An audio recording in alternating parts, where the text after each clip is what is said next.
Well, I'm not in it again. I'll move it across.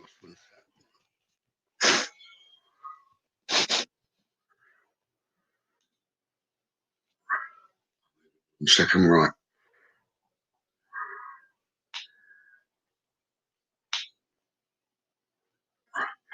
Sorry about that. This should be a bit better. Hi, Debbie. If you can tell us whether you can hear us both, that'd be fantastic.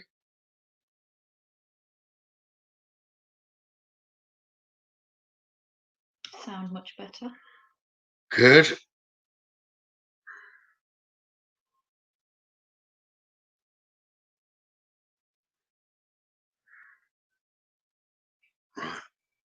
Hi, Steve. I'll go through the highs in one set, so I just want to share this to the other page.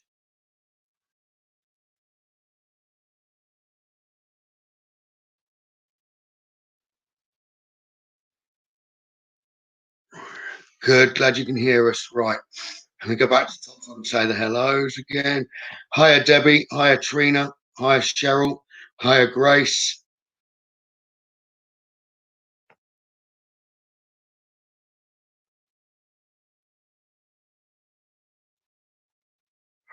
Oh, that's that done. Hiya, Grace. Hiya, John. Hiya, Valerie. Hiya, Penny. Hiya, Karen. Hiya, Marcy. Hiya, Tracy. Hiya, Sharon. Yeah, sorry about that. One of the children didn't listen to us, and we're then playing games and on the computers are taking all of the internet connection, basically. Hiya, Natalie. Hiya, Bernadette. Hiya, Lorraine. Hiya, Beckby. Hiya, Tina. Hiya, Steve. Lorraine, Trina, Loretta, Yvonne, Lorraine, Cheryl. Hiya, Jay. Hiya, Wendy. Hiya, Gemma. Hiya, Tina. Yes, we're back. Hiya, Katie. Hiya, Marcy. I may have missed a few there. It's just jumped to the bottom, so I do apologise. Right, so I'm with my lovely partner, Marie, who's wanted to interview me in order to try and help yourselves know a little bit more about me. So that's the aim tonight, although it goes well, and depending on what time we finish, we were thinking of trying something different at the end and seeing whether spirit will show themselves. So we'll do something slightly paranormally towards the end, okay? And we'll see whether the spirit can show themselves. I won't go into more detail on that at the moment. So if you wanted to see that, then you'll have to stay with us till the end, okay? You want to say hello? Yep, hi. I'm usually hiding in the background. I'm watching Gavin do this. This is more his type of thing, but I think it's quite important now that we interview Gavin to find out exactly what he can do, how he came to be doing mediumship. Oops. That wasn't me. Oops.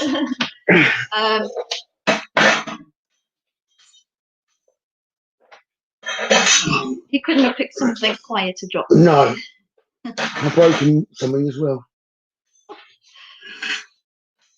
Broken my Labradorite. Oh. Can't even blame the dog. That was definitely me. Definitely you. Oh. Ready? Yeah. Lost my train of thought now. Thanks. Sorry. Oh, I can't believe I've just done. Broke my crystal. It's my favourite. Your wand. It's not going to be much good now, No. is it? My wand's just got smaller.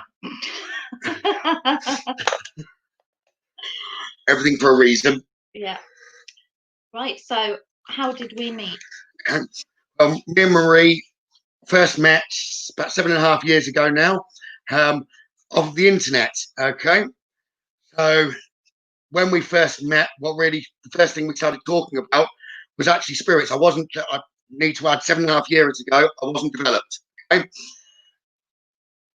I don't want to jump in front of the other questions, but basically I wasn't developed 7.5 years ago when we first met, but our first conversation, okay, was via text messaging, but it was all about spirits and paranormal, and I think I was probably calling them ghosts at that time. I've learned a little, well, not a little, an awful lot more since then. Okay. So we met like that, and I remember sitting in the gym bar,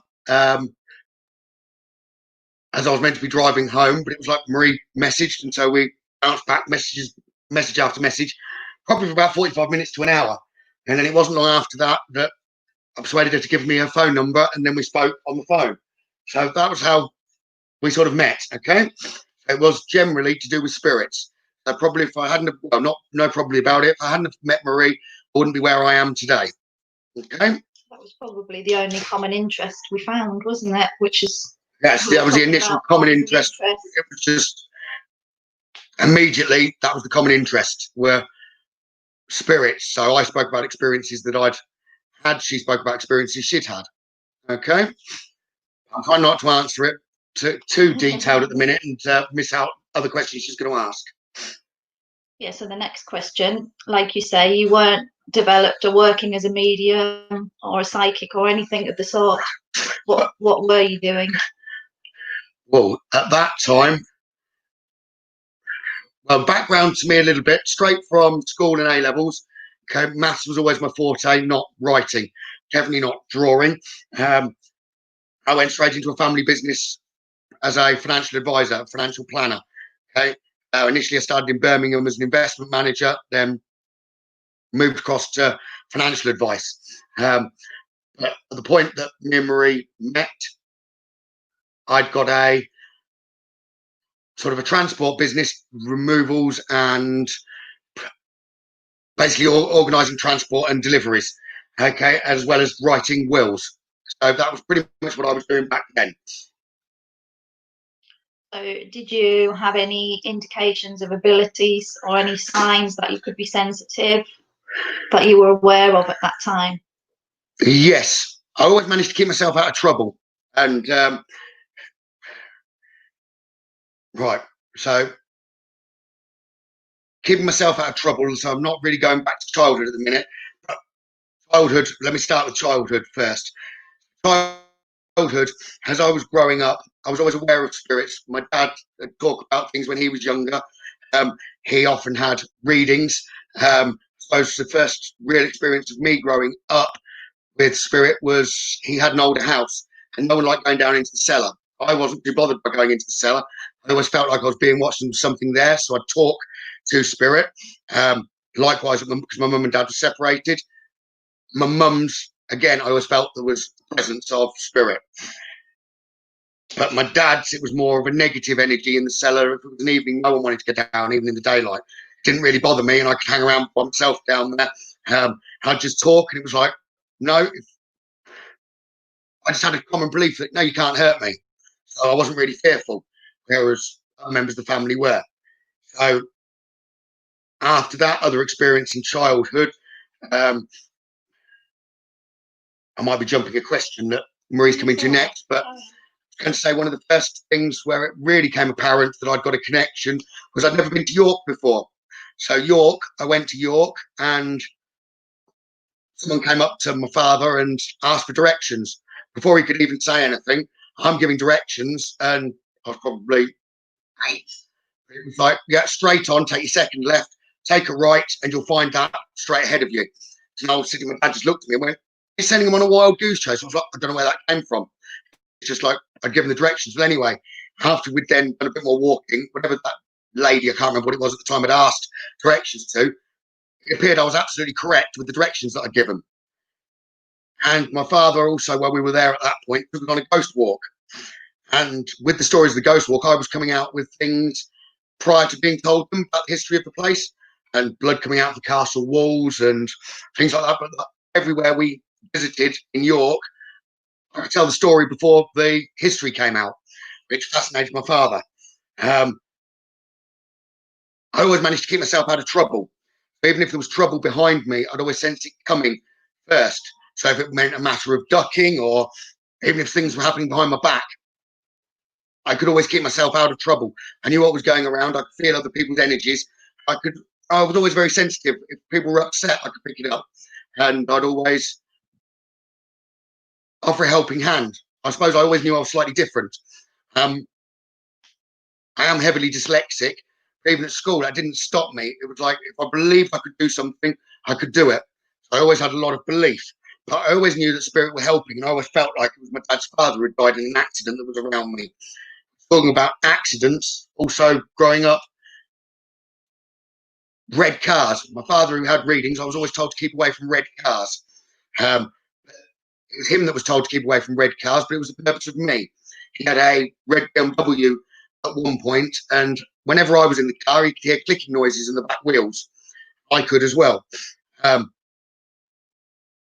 ended up being stolen while he was up in York, funny enough, but not with me. And it got recovered, and he ended up selling it because the knocking noises didn't go. Then he got a Mercedes that was maroon, but apparently maroon's red, according to my dad. Always called them fortune tellers. So he'd often go to the gypsy ladies, okay? And they were always drawn to him, which I seem to have that now. They're always drawn to me. But the red car then, that had problems, and he was told to sell it, otherwise it'd kill someone, and it'd be a loved one. So immediately he sold that. My first car was a red car. All I kept having were problems. And we finally got the link. It was me with the colour red on vehicles. It was always the same knocking noise, as if objects could be, how do you put it, not necessarily cursed, but have some sort of spirit energy around them, negative energy. So even if I ordered a taxi nowadays and a red car would turn up, I don't get in it. So I guess that was, again, another sign that I was sensitive. Likewise, that red car, I was driving down the road, and you know the Woolworths before it closed. Those Woolworths is a big word anyway. Whole shop front sign that would go above the building was on a roof of a van. They hadn't strapped it down correctly, and it fitted with 0.5 centimetre each side of my windscreen. I saw it. It happened very fast, but time slowed down for me. This sign, as I was at traffic lights, came flying off the roof, straight through my windscreen. Before it had even come off the roof, I'd already undone my seatbelt. It was like I'd been told to undo the seatbelt, and I'd started ducking. So what actually happened, it took probably 1.5 seconds, 2 seconds for this to leave the roof of a van, come through my windscreen. It broke the steering wheel. It snapped my seat in half after I ducked. Poor chap in the van thought he decapitated me. And I think I left him blinded a bit, and wasn't too happy that it hadn't been tied on properly. But it wasn't me. Something physically pushed me. That was the first experience, pushed me down. And I mean low down. It should have killed me. Second experience then was on the M6. There was a major pile-up with about 200 odd vehicles. I was about halfway into the pile-up. 2 cars got through it all, me and the chap that was behind me. It wasn't even me again. My foot went flat to the floor and I wanted to brake. But instead I accelerated, went round, and just missed a lorry that jackknife, got around the other side, and I just couldn't believe it. So after that second incident, I was always aware I had spirit around me that looked after me. So that was when my firm belief of spirit was really set into concrete. Okay. So yes, I was sensitive as young, but it was more by the age of 20, by the age of 19, 20, I was firmly believed that I had someone looking over me. I always have done since then. But we hadn't put all the pieces together, had we, at that point? No. Or you hadn't? I think that they obviously were going to always look after me because there was a purpose that they wanted me to fulfill. Even with work and everything, I was never happy with what I did. It was like I always wanted to do something else. I've always loved helping people, so the financial services was great in that way. I've always been sort of a people person, but I love helping others. I really love what I do now. I couldn't go back. So I thoroughly enjoy it. So spirit helped me and I helped them, which is the way I like it. So when I moved into your house, that was, what did we say, about Cool. 8, 7 that was about 7 years ago, 7.5 years ago. Well, I wouldn't have said problems, but I'd always heard anyway, like I said, you don't even recall everything that sort of happens when you are sensitive. But Marie sort of said, well, do you ever feel anything strange? Like, well, I'm often getting up. We've got 8 children between us. Often getting up because I think the kids are crying. And I go and look at each of the kids and they're not crying. That still sort of happens nowadays. Or I could hear a dog bark and it's not our dog. But things just really kind of hotted up. We'd see a child at the top of the stairs. I started seeing more. So before, I just know things were there. But my eyesight opened when Marie moved in. And I'm not meaning my third eye. I I mean, my actual eyes started seeing things. There's a difference between third eye and your own eyes. Some people say, no, you can only see spirit with your third eye. My beliefs are completely my own, as I'm not going to go too much into that, because that's going to definitely cover in further questions. My beliefs are my own, and I really started seeing things to the point that we ended up, Maria had got 2 friends, because she's always been spiritual with readings and things like that. I've not had a reading. Other than from people bumping into me at pubs or events that generally just stop, or gypsy ladies giving me flowers and wouldn't want necessarily paying for the readings when they were trying to get other people to pay, would just give me messages. But I'd never had a reading, but it was to the point that there was so much activity around us when Marie moved in. We ended up having to get 2 ladies in to try and clear the property, which they couldn't. It was all guides and spirits to do with us that were around. I guess that was the initial point, wasn't it? Yeah, I'm not sure about the man. There was a man that I used to sense. And I was laid on the sofa trying to have a nap one day, and I could sense a male energy walking, pacing up and down, backwards and forwards in the room. And then he sat on the sofa, and I felt the sofa go down by my legs. That's like a common occurrence for us nowadays, especially when I'm reading. Especially if I'm reading online, then it's even busier. But yeah, it's just gradually got more and more. Yeah, but it was unexpected. It was unexpected. And that man, I believe I've taken a photo of since outside. I think I have a feeling now that it was Gavin's family hanging around trying to get his attention, is what I feel. But our children did experience things as well. One of my daughters saw somebody sitting on my bed. It's happened twice, actually. Yeah, it did happen twice. And yeah, it was just that child crying driving you mad, and I couldn't hear it. I mean, by the child crying, Marie wouldn't hear it. I mean, for what, it's been about 18 months, every single night. I don't mean once. I could be up and down like a yo-yo. It'd wake me up. It was that loud. I'd cry. I'd get up and it was nothing. It was then like I started to hear laughter every time I went back to bed. It was then like, because they're children, you can't just ignore it in case it really is children. We have got one child together, me and Marie, and she's very, very sensitive. Handful, but very, very sensitive. We've been on places where she's actually played with spirit. She says she couldn't see them, but she knows they're there and will talk to them. We just try and encourage her. Oh, what are you going to ask? I was going to say, I'll just remember one of the next experiences that really, I'm sure Marie was about to ask, but some of you may have had it happen. Shadow men, or even a shadow man and a lady, but to the point that you get sleep paralysis and can't move. Okay. Anyone else? Why are you smiling when you're saying that? I didn't at the time. Believe me, I did not smile at the time.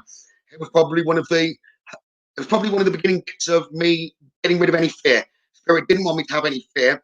One of the first things that they gave me gift-wise, which I mentioned briefly, but not, it'll come into it later. One of the first things they got me doing was more clearances, so I couldn't be afraid. So therefore, they terrified me initially to start with. I mean, to the point I couldn't move in bed. I had this man over me, and it was just, I could basically just murmur. Enough to wake Marie up. When she sat up, he vanished. This happened 3, maybe 4 times. But on the 4th time, I was ready. I thought, I'm clever here. It's the longer he's by me, that's the point that the paralysis can happen. If he can interfere with me, sure as hell, I'm going to interfere with him. So the next time that he came close, I didn't have to grab him because I could see every time he was above me. Grabbed him around the scruff of the neck, and to my amazement, I could control his energy. So I got hold of him, threw him out the window, told him he wasn't welcome, and since then he's never affected me. I have seen him since. Marie's very sensitive. I'd class Marie as a medium as well. She's very, very good with what she picks up. So I do now occasionally see him, but he always comes with a lady that's then by the door. The lady's got more of a hat on, and she more just laughs as if she instructs, and he does. But she always vanishes. I'm not managed to grab hold of her. They turn up, but I'm always warned first. So if they turn up and they try to do that to Marie now, out, I can get rid of them. I think you might have sensed them once or I think by I did. you, but as if they like to do that. It's like it's kind of a, I don't know whether it's a test for everyone, but it definitely was a test for me. If they spot me that notice them, it's like they're just gone. But I know that it is, if you look on YouTube or anything, there's a lot about shadow man and sleep paralysis. There's a lot of people that report it when it does happen. It happens with a lady by the doorway, which I found fascinating. I didn't know about that until probably since lockdown, about 3 months ago. I just happened to stumble across a program. I was like, whoa, that's so much like it even resembled the man. Okay? So it is something that they do go around and do, and it seems to be the same spirit or the same whatever it is. That did terrify me. That was prior to me being developed as well, and it did. But as you can see, after meeting Marie, things didn't half step up in the spirit world around me. So let me just look at those for a second.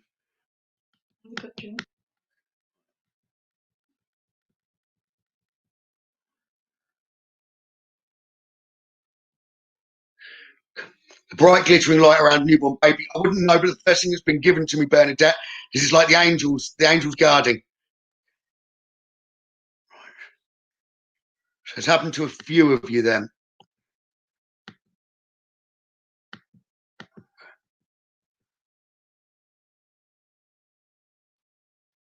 Yes, it always seems to come from above. It'd be like ceiling height, and it dropped down, Gemma.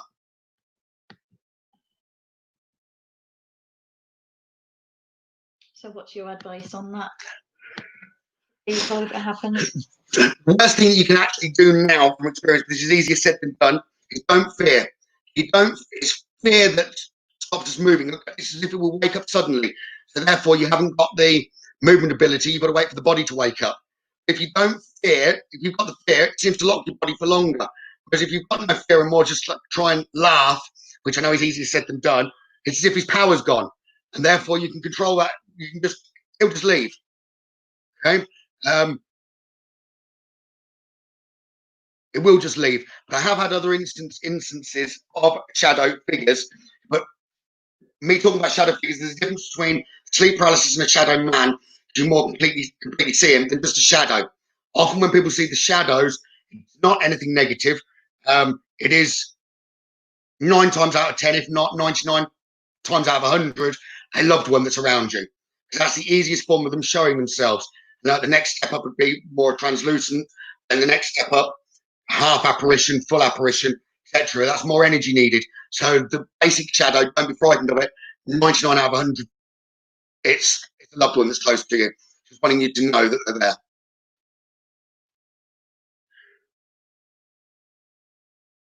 So I always felt being watched as well. I've always, since a child, I always felt like being watched.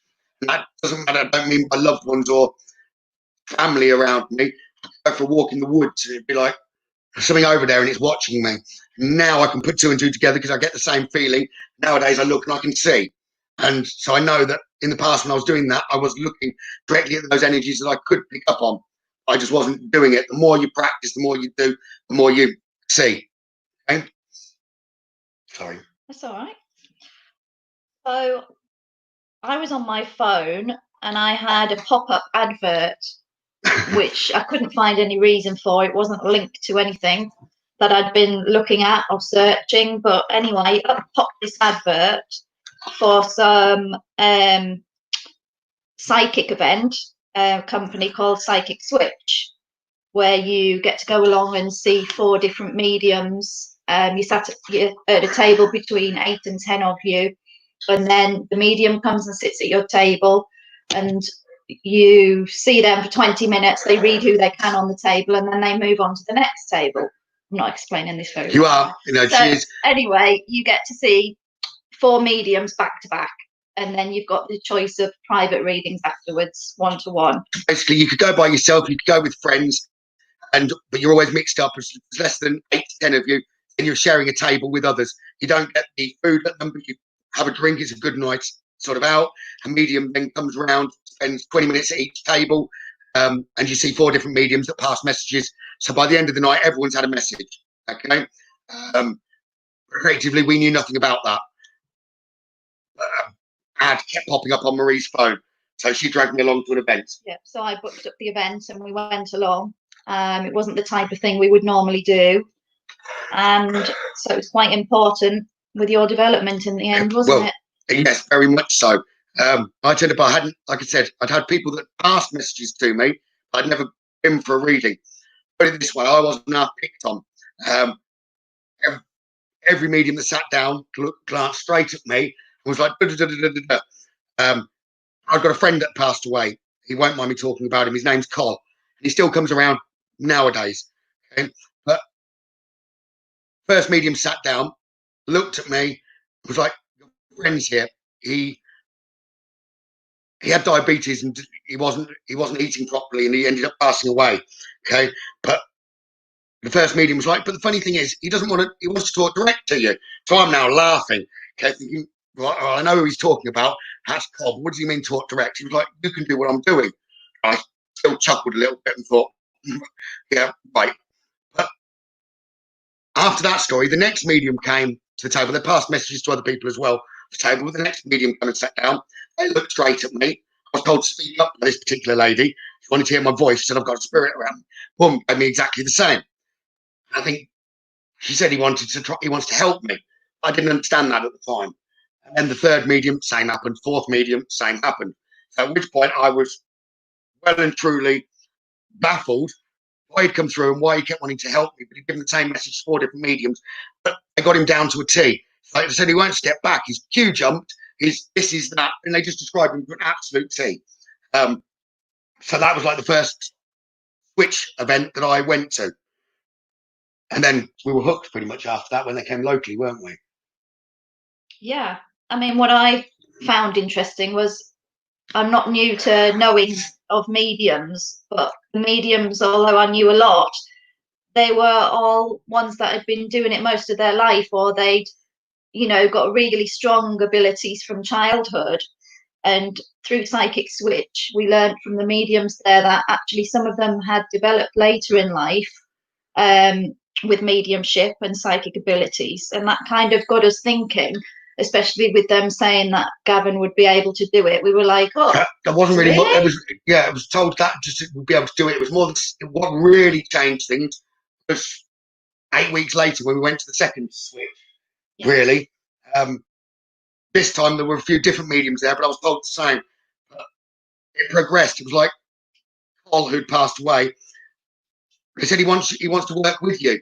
You'll be doing what we do by the end of the year. At this point, it was July.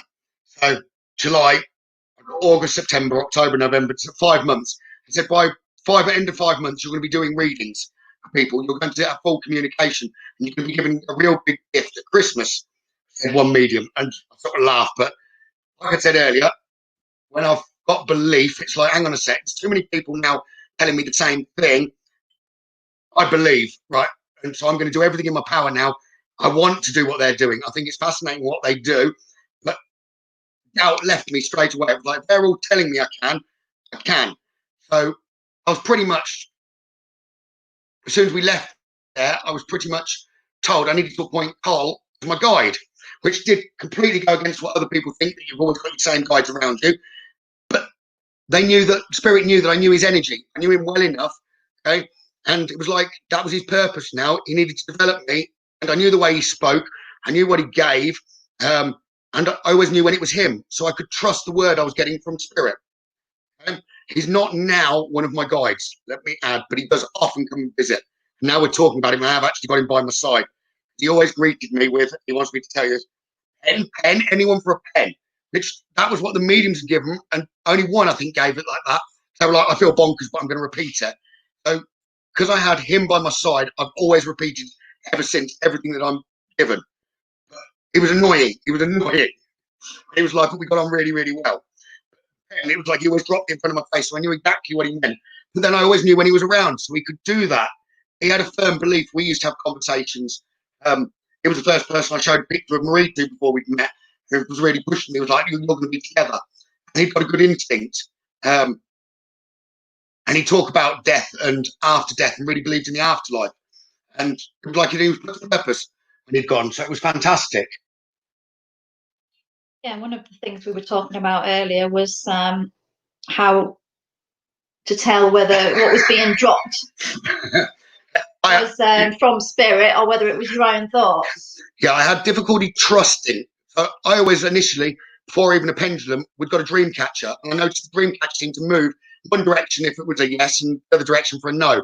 Because before the dream catcher, I used two hands.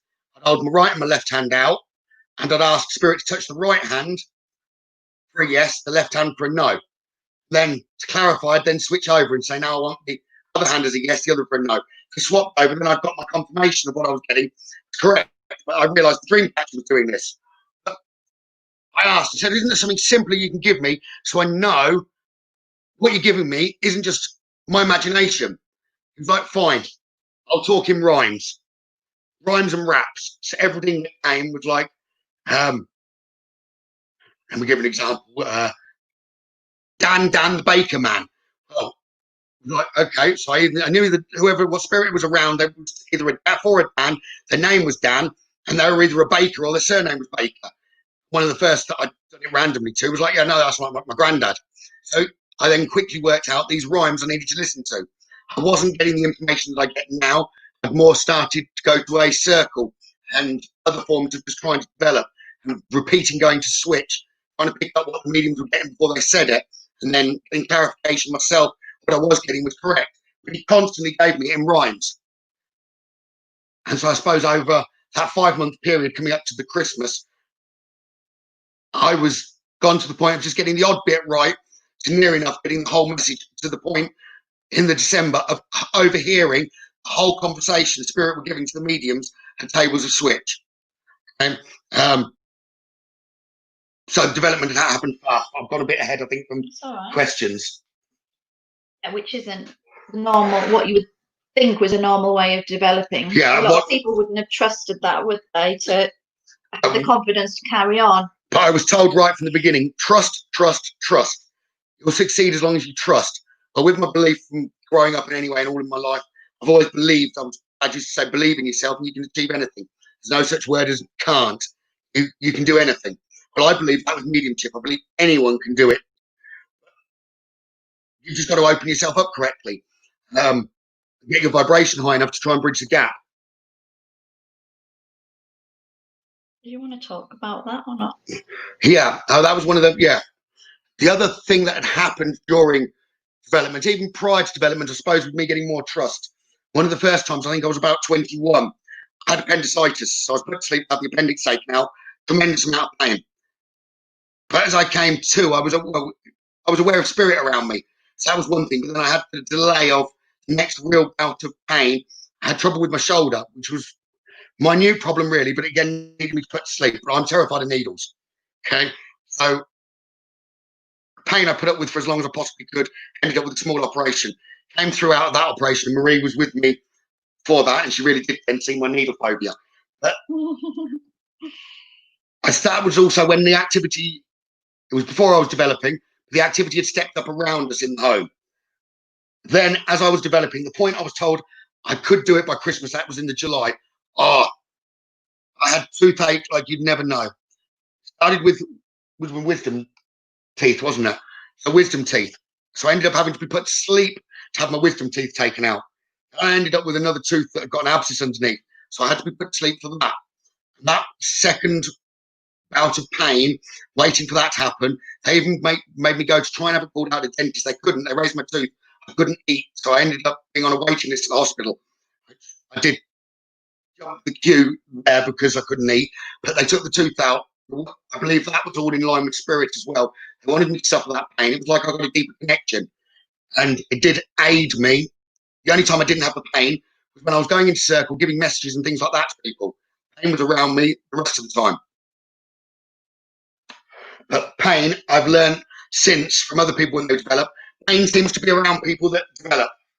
Okay, you've been quite lucky with your development. I think they just gave me your pain. That's why I'm having a delay. So how did your development cross over into the interest in the paranormal side of things? That was me, really. It was Marie. Marie had done paranormal events, been on them. I was like, I always wanted to go on one, and then Marie surprised me and she bought tickets somewhere local, Brendan, to see whether I'd like it. Oh. Turned up there, and I was picked on again by the medium that was around. I was told I was sensitive, and everywhere I stood, he looked at me and was like, "You're always stood in the energy." But I did something silly that I wouldn't recommend anyone else doing. I wanted interaction. I was told it was a military man, and he was telling the medium to don't slouch. At which point, I slouched even more, and the next minute I was feeling the spirit around me. It was a remarkable experience, and I loved it. It even gave me my first experience there with mirror scrying, which I was good at. So I ended up seeing another spirit's face overlaying my face in a reflection in a mirror, which I had told her that was really actually probably in between the first switch and the second switch. I was like, hang on a sec. But I'd been told, they told me that I was very strong. I'd got a lot of energy. But the activity seemed to, I guess, focus a bit around me. But prior to going to that event, we'd watched a video, hadn't we, on YouTube. The place was called Grendon Hall. So I believe spirit know when you are going to go somewhere prior to you going. And there was a not very nice spirit. They were trying to get us to not go. So this video that we'd watched, I think it was a night or two before going to this event, our oven turned on by itself, that hot, glass smashed, shattered everywhere, and well, it was a nightmare. So I ended up emailing the person whose video it was on YouTube to it and asked if they'd had any experience or knew what this might be. And they said, oh, well, funny enough, yes, we had experiences before we went and filmed that video, which I've interviewed Sadie already and had Sadie online with me. She's now a very good Sadie Forth from Indico, now a very good friend. That was who I initially messaged. So everything for a reason as well. It was like it all kind of put us in touch together. Now we do a lot of events together. But that was like my first event. After she'd heard that, she rebooked to go back to that event, and I did go there as well. And that's kind of another experience. I had to go back and apologise when I went back that second time. Because what I did at the end of the night of Brendan the first time, I kind of went in and wound up the spirit. I was a bit naughty with this military man in the room. I was like, if you're really there, I really want to know. Prove it to me. Come on, you're not doing anything. You're not strong enough. I'm stronger than you. You're weak. Things like that. Well, all of a sudden, and before I could get myself out of the room, I felt the energy drop. That's probably one of the only times I've been really fearful at a paranormal event. He grabbed hold of me and dragged me towards a mirror. Marie sort of witnessed it, and my feet, I was trying to walk forward. He had me that strong. I was dragged. I was having to climb furniture and things to try and stop myself being pulled. More of my fear was I felt like I was going inside the mirror. And so I very quickly apologised. And I think pretty much didn't go back upstairs. Again, that was near the end of the night. But the very next time I went there, it was like I knew I needed to go and apologise. And the spirit did accept my apology. But basically, I got told everything's for a reason. So that was the incident that got rid of all of my fear. I had no doubt after that the spirit couldn't hurt me. So that's the first paranormal experience. Then I was hooked. So that's all my fault now, isn't it? It is. So since all of that, so now I work in the paranormal, I do events, do private readings. I've got great followers like yourselves. And you're still developing. And I'm still developing. I don't stop. I'm not one of the mediums to say, okay, that's probably one of your other questions. But people say, what skills have I got? Because they've heard of the clairs. I'm not going to go through all the clairs. I let spirit communicate to me, however they want to communicate. Not a medium. I can get clearer communication from some spirits. Sometimes they'll just give me everything by me hearing, or I just know, or they show me symbols, or I can taste, or I can smell. They can draw in front of me on the carpet. They can share my energy nowadays. But I let spirit communicate in whatever way they want. They can also call me to use divination, oracle cards, angel cards. Doesn't mean they're not going to stop. They're going to stop talking to me, but they're going to. It can aid them with what the information and make it make sense, so that it can be given out in a different way. So, how I work, what abilities have I got? I'd say I've got all the clairs, and a step further than that, I can channel, which I know now from the artwork and little bits that I've done. I don't do the automatic writing as much by handwriting, but if I do automatic write, but I'd end up with my mobile in my hand. I don't even need to look at the screen, and my fingers just do the work. And when I look back, I've written something that makes no sense to me. Okay? Which is a modern version of automatic writing, isn't it? Yes, it's basically the modern version of automatic writing. Everywhere I went, paranormal wise, after that, if there was a medium or someone like that there, they told me I had a tremendous amount of energy. It always seemed that I'd be touching the table and the table would move. I'd be touching this or touching that, and the energy even. That's going on to another event, wasn't it? I wouldn't really mention other media, but I know Barry John. He's obviously a famous medium. One of the events where we first met him, the energy, he'd worked out that I'd got a strong energy. He stepped away from the table, and I think he expected the table to stop moving. The table carried on moving and table tipping. He then said to me afterwards, it's amazing energy. He's one of the few mediums that did help me in development. I didn't claim to be a medium at that point, but he really aided me and just said, believe in yourself. He'd kind of offered to develop me and then said, well, just carry on the way you are. Keep getting it direct from spirit. Yeah. He's a really nice man. He's Barry John, down to earth. He's got his own beliefs, and he doesn't stick to beliefs of spiritual church or this or that. He's an honest man. So spirit have guided you to certain parts of development and certain experiences, unlike other people who are aware of all these things. Things have happened to you that you weren't aware of, and then you've had to find out about it afterwards. So do you want to that happened all the way, because I didn't understand all the clairs, things I'd just get and start getting things in a certain way, and people would think, well, that's this ability, that's that ability. Even like the spiritualist church were like, wow, people only normally have 2 abilities. I was like, well, no, I'm getting it this way, I'm getting it that way, I'm getting it the other way. But going on to, I guess, what happened at my very, very, very first paid reading. Okay, I'd given readings out of the church, but I then started advertising. My very, very first paid reading, I went round to this lady's house, and halfway through, she got distracted, and I knew I just believed I was would be correct anyway. And she was like wowed, and I can't remember what happened. Her phone rang or something in a different room. She left the room. Just as she was walking back into the room, this coin came flying from like the middle of the window and landed right on me. Landed in front of my feet. I was like, well, how does that happen? Where's this coin come from? So that really baffled me. So I started trying to inquire what on earth was it, and I found out it was an apport. Apparently, an apport with that was basically a thank you to me. Spirit was saying thank you, and you're on the right track. So it was like a gift from Spirit to me to continue what I just started. So that was just Spirit encouraged me the whole way through. So that was my very first reading. Every new skill I've got, Spirit seems to thank me in one way or another in a slightly different way. You never ask for anything yourself? I never have ever asked for anything myself. That's, I think, why they give. I guess the only thing that I really asked for myself, well, it wasn't even for myself really, it was more my father, wasn't it, when we got that. The only time I really prayed in my life, I prayed at the point, and this was probably just before the first switch, which I'd missed out. My father had got cancer and was ill. And most people would probably turn around and pray, please take it away. Well, I didn't think that'd happen with cancer anyway. Please just don't let him go through the pain. What I'd really like is just be able to still talk to him when he's gone, and know that he's around. And that was prior to going to that first switch. It just seemed my prayer was heard. He didn't suffer as much as some people could. There was some suffering, but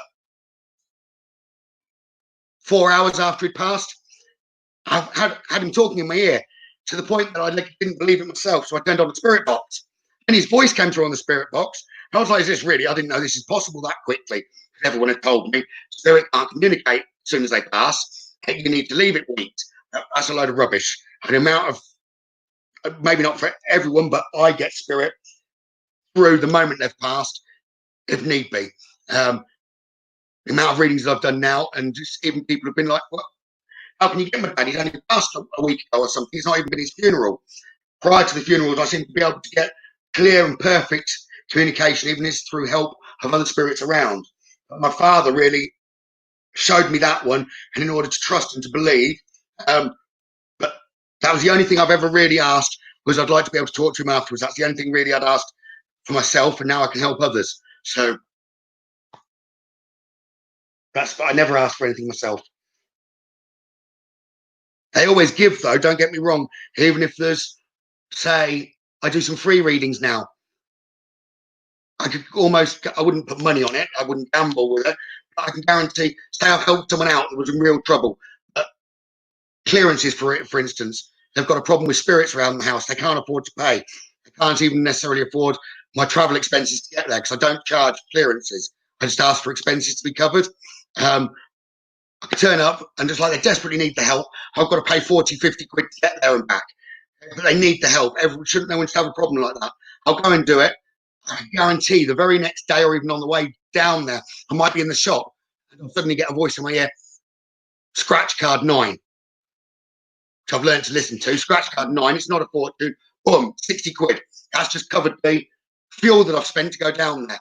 Or they'll give me the 2 readings that had come in, which would cover that money. But typically they'd stop with the readings and keep them coming in. It's just if I've done something good, I've spent money out of my own pocket, they reimburse me, and it's always scratch cards.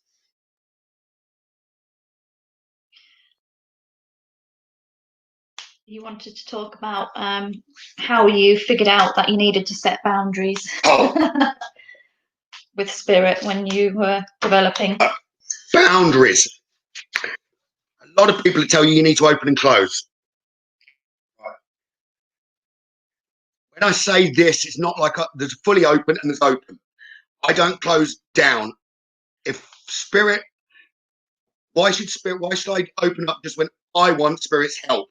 Surely, and I know with the clearances and things, spirit need my help from time to time. I've walked around a forest and I've ended up with a spirit by me that's stuck. So if I was closed, I wouldn't be able to pick that up. Okay. And likewise, if the spirits, and they do know where I am, they know now not to come in the house. Okay. So spirits will queue. But why should I close down? If I'm doing and they're helping me so much, why should I close myself down when spirit may need my help? I did initially have a problem with that. The spirit would approach me and say, go and talk to the lady down the road at number 19. I want to tell them. No, that's not ethical. If you want me to give a message to them, go and tell them and get them in touch with me. And believe me, that can happen as well. So I have said to spirits, no, if you want me to give that message, I can't approach them. They've got to approach me. They can work in miraculous ways, and they do that. But I stay open and keep my vibration high enough. It can also help me or family as well. If they need to give a message very quickly, they can. Okay.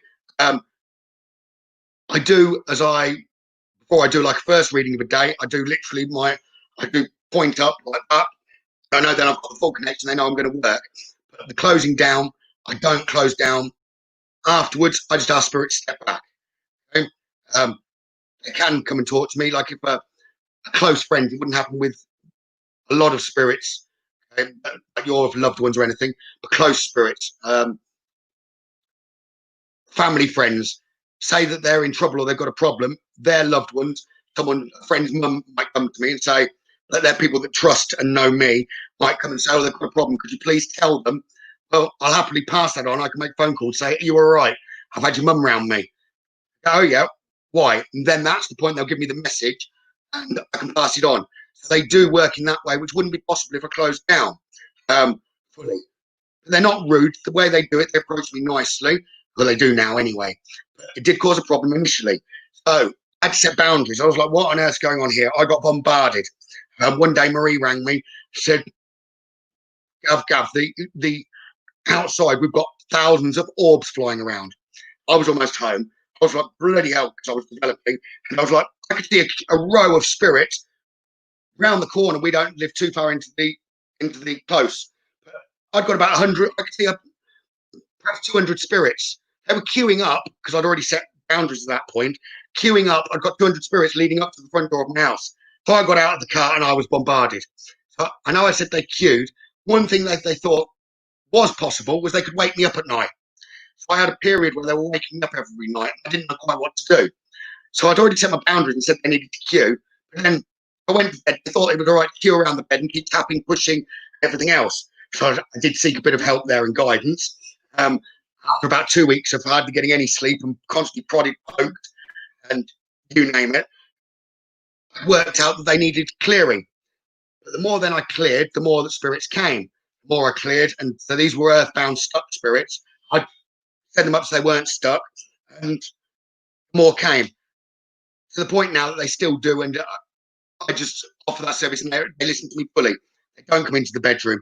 The only spirits that now come into the bedroom are loved ones. They know that, well, almost the only spirits are loved ones. Real probably that's coming further on, isn't it? The only spirits that aren't loved ones, I'll go into a little bit of a funny story. Let me finish the boundaries anyway. The boundaries. So I got a bit of paper out and wrote, I'll remain open, you can communicate, but it always needs to come through one of my guides. If my guides let them through, that's fine, but the guide can communicate to me. Well, funny enough, then I got told by spirit to appoint my German Shepherd that passed away to be my main guide, like a gatekeeper. And now, if she comes around me, they've got to get through a German Shepherd. And she was vicious while she was alive. She was really protective. She passed away 18 months of cancer. One of the first messages I got when I started to develop was everything for a reason. It was as if it was, she still makes me sad talking about that. Everything for a reason. So she positioned herself to still be around me permanently now, but keep me safe. She was a gorgeous and lovely dog. She keeps me safe, and that's, if any spirit wants to come close, I'm not working and it's not a loved one like that, we've got to get by her. And she does a good job. So, boundaries I've written down. No one's allowed in the house. Only family spirits in the bedroom. You queue. You don't harass me. You listen to everything that I ask, and then I'll work with you. And since then, it's really worked. I stopped being woken up. But instantly of writing that down, I've still got the list somewhere upstairs. I think I went and put it and placed it basically imaginary on the door, because I thought it doesn't matter whether it's outside or inside.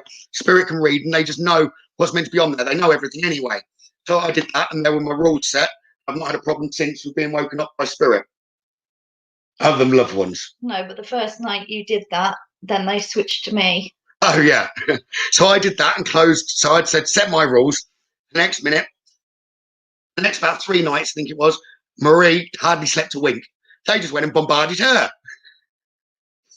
So very quickly I said to her, you need to set some rules. Yeah, so she did the same, and then the problem went away. She didn't do it straight away. I think day 1 I said, set your rules. And she was like, oh, I will do when I get round to it. Day 3, when she hadn't slept, it was like, set the rules and boom, problem stopped. Yeah, the interesting thing about our German Shepherds are many mediums have picked up on her before we were aware of her in spirit ourselves. We were getting told about her and that she was around us and she was protecting us. I think it was Carol that told me you need to use her. I believe so. Carol had said you need to use her. So I feel crazy. You need to use her. She'll protect you.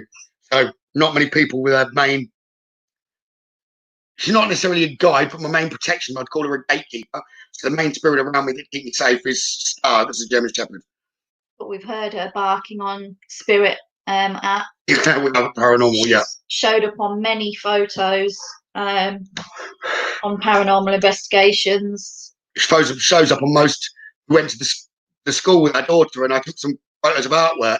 Well, I couldn't show anyone else this artwork because every picture I took of her work had a German Shepherd's head on it.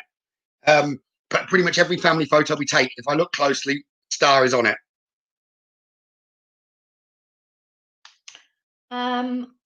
Yeah, there's a lot of things that, you've got to have an open mind with the way that Gavin's developed and what we experienced and experience, every day, activity and things around us. And so anyway, yeah, you might need an open mind for this bit, but Gavin wants to talk about it. I was watching a YouTube channel called Channeling Eric.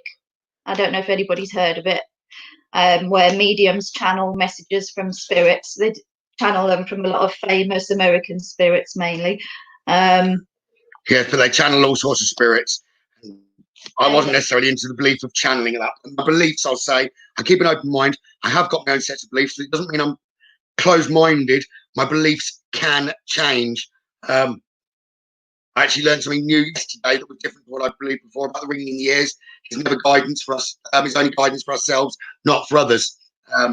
My beliefs can change often if spirit show me a different way. But go on. So at this point, I knew that Gavin could see spirit on certain programs and things we were watching.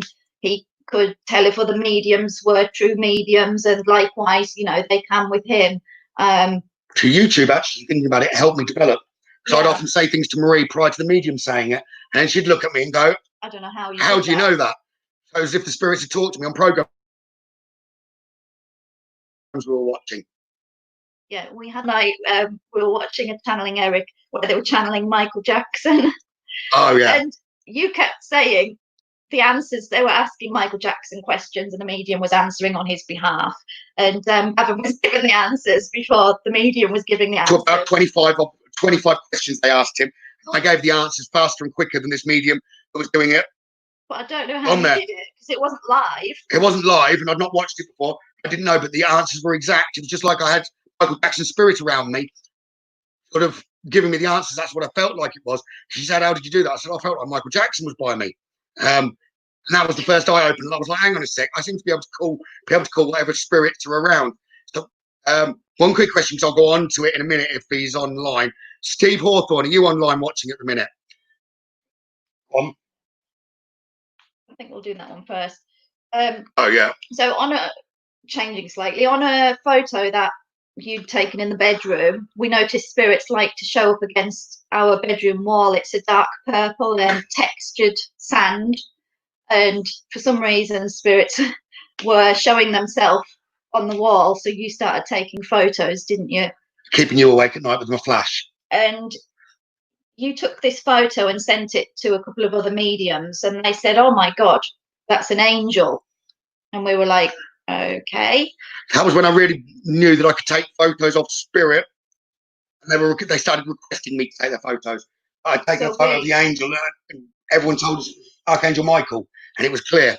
After that, I worked a lot with Archangel Michael, and clearances started. Yeah. But that really opened my belief. So I didn't know whether I knew everything was combined energy, and I wouldn't have said I was particularly religious. But he kind of gave me that everything's a combined energy. And he's there, and like God isn't a person; it's all of us. That's your belief. But that's my belief, because it was what's more given. It was like God is all of us. We're all God at some point, because we're all a combined energy, and we're not here. And like I said, that is my belief. I'm open, happy for other people to have other beliefs. It's literally my beliefs can change as I'm given more. But that was my belief that I was given, or what he given to me was everything's combined energy. Because once I got an angel, I was like, well, then I'm going to say, angels exist. Does God exist? Is he a person? So that was then what I was giving in response. So then I watched a channeling Eric on Jesus. And I said to Gavin, do you know what? I'm quite convinced that, you know, Jesus was real and that the medium was channeling him. And I'd like you to watch it and let me know your thoughts. And he was dismissive of it. I watched it, but then I got interested halfway through. Quite a lot of me getting a bit arsey with you, to be honest. She did get arsey with me, and I had to watch it. I was like, yeah, right, Jesus. Halfway through, I was like, that medium's not giving the answers he's giving. She's not repeating what he's saying. It did change my belief.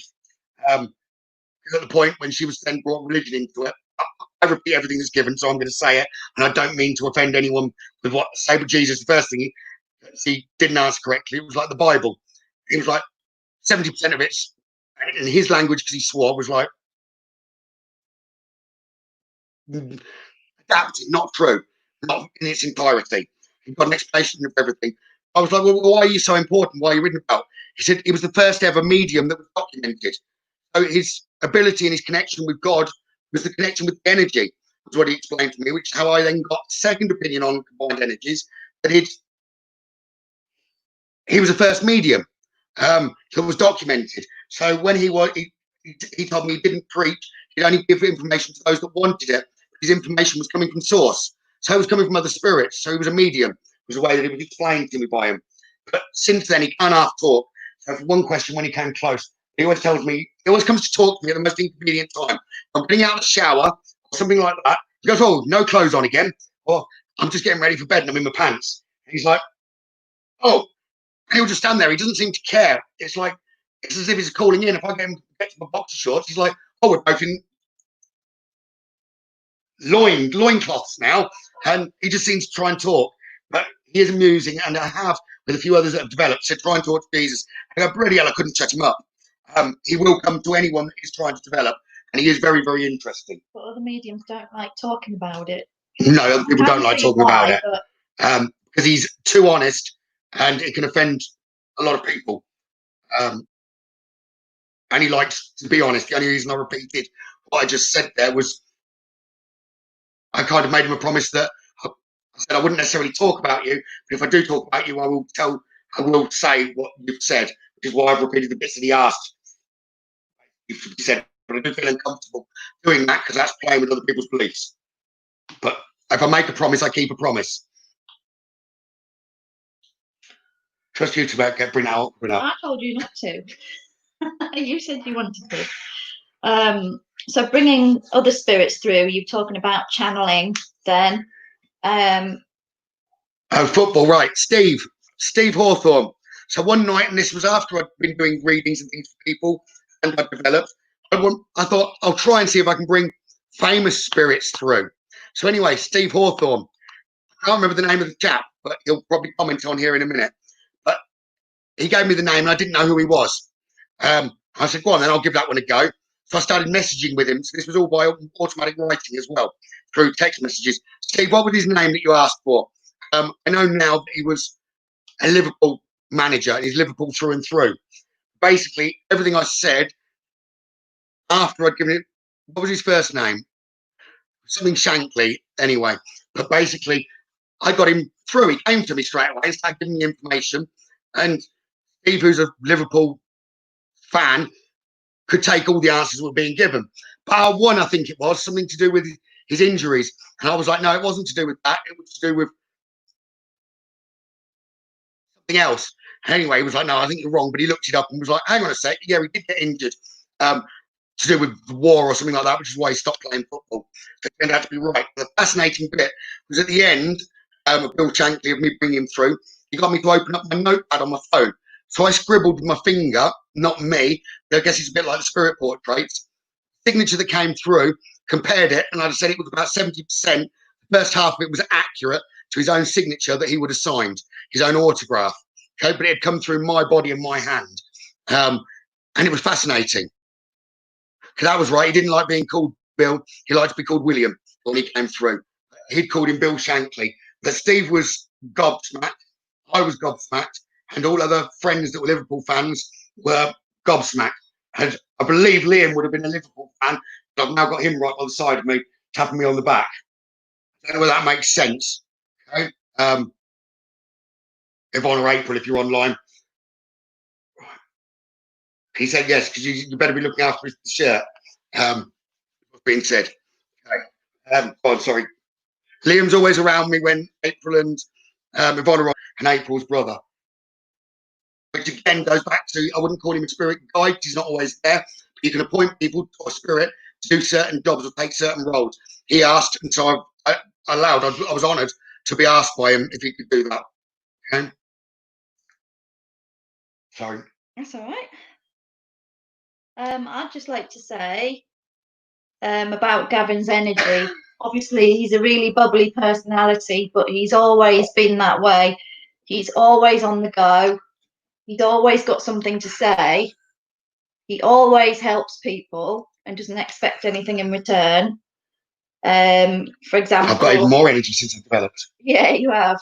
When we see homeless people, he won't make a big deal of it. He'll just always buy them some food or a soft drink if it's, summer and it's really hot. Or he reminded me that, and that paid off as well. That was while I was developing, wasn't it? We were at AFC, and this homeless man, he was fishing through the bins, trying to take some food out. I took the half-eaten bits that he got out, and I threw it back in the bin. I was like, come in here with me, I'm going to get you a meal. The KFC staff went mad. Said, no, he needed to leave. I was like, no, he's not leaving. I'm buying his food. He's getting food. So I bought him a full meal, whatever. He didn't want to take the minute. He asked something small, and I was like, no, add the hot wings, make it a large, do this, give him that, this. I think you got him beans, didn't you? Beans and all sorts. And Poor guy. like, he was reluctant to shake my hand. He didn't want to get me dirty, which was a bit, again, almost made me cry. And I was like, no, you're a normal human being at the end of the day. And he wasn't one that was asking for money. He never once approached me. I got out of the car because we were eating with the kids in the car and did this off my own back. I walked up, just took the bag off him, put him in. But I can't remember. I know I was given, the spirit gave me something else after that. I think that might be when the automatic writing started on the phone. No. But basically, whatever had happened, it was repaid in a different way. But I just couldn't believe the staff's response. And I was like, no. So actually, that was right. They wanted to throw him out. So instead of using my card, I had cash. So I let him pay for his own. So he was the paying customer because they told me he couldn't stay because I was paying. So I gave him the money, and then he ended up staying in there to do it. And I told him to go and use the bathroom and everything else that he wanted. It was just things like that can be repaid. They're always repaid in a different way. Give to another, and you're given back in a different way. It's not necessarily always linked to the act of kindness you've done, but spirit will always look after those that look after others.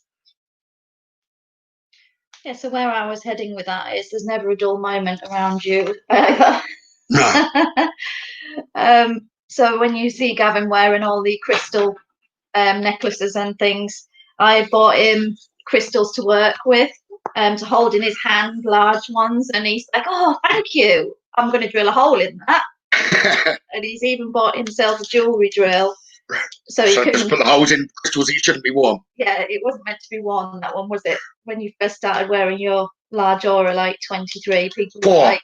No, it didn't half make me sweat. And Moldavite, when I first wore those, I put up, but they were the final ones really for the jigsaw. So anyone that's developing, spirit kept giving me, or I stumble across, or they'd get added to my eBay basket or my Amazon basket. Crystals and things I hadn't even looked at would be in my shopping basket. So I was like, well, yeah, that's quite nice. What's that for? And we'd look it up, and it'd make total sense why they put that forward. But they'd interfere with my phone. They'd put things in the shopping basket. One of the best things we ever did was get Amazon Alexa. It would do things all on its own, and we'd ask for one song, and another song would come on. And I was told, I think Marie went to change, that's not what we want.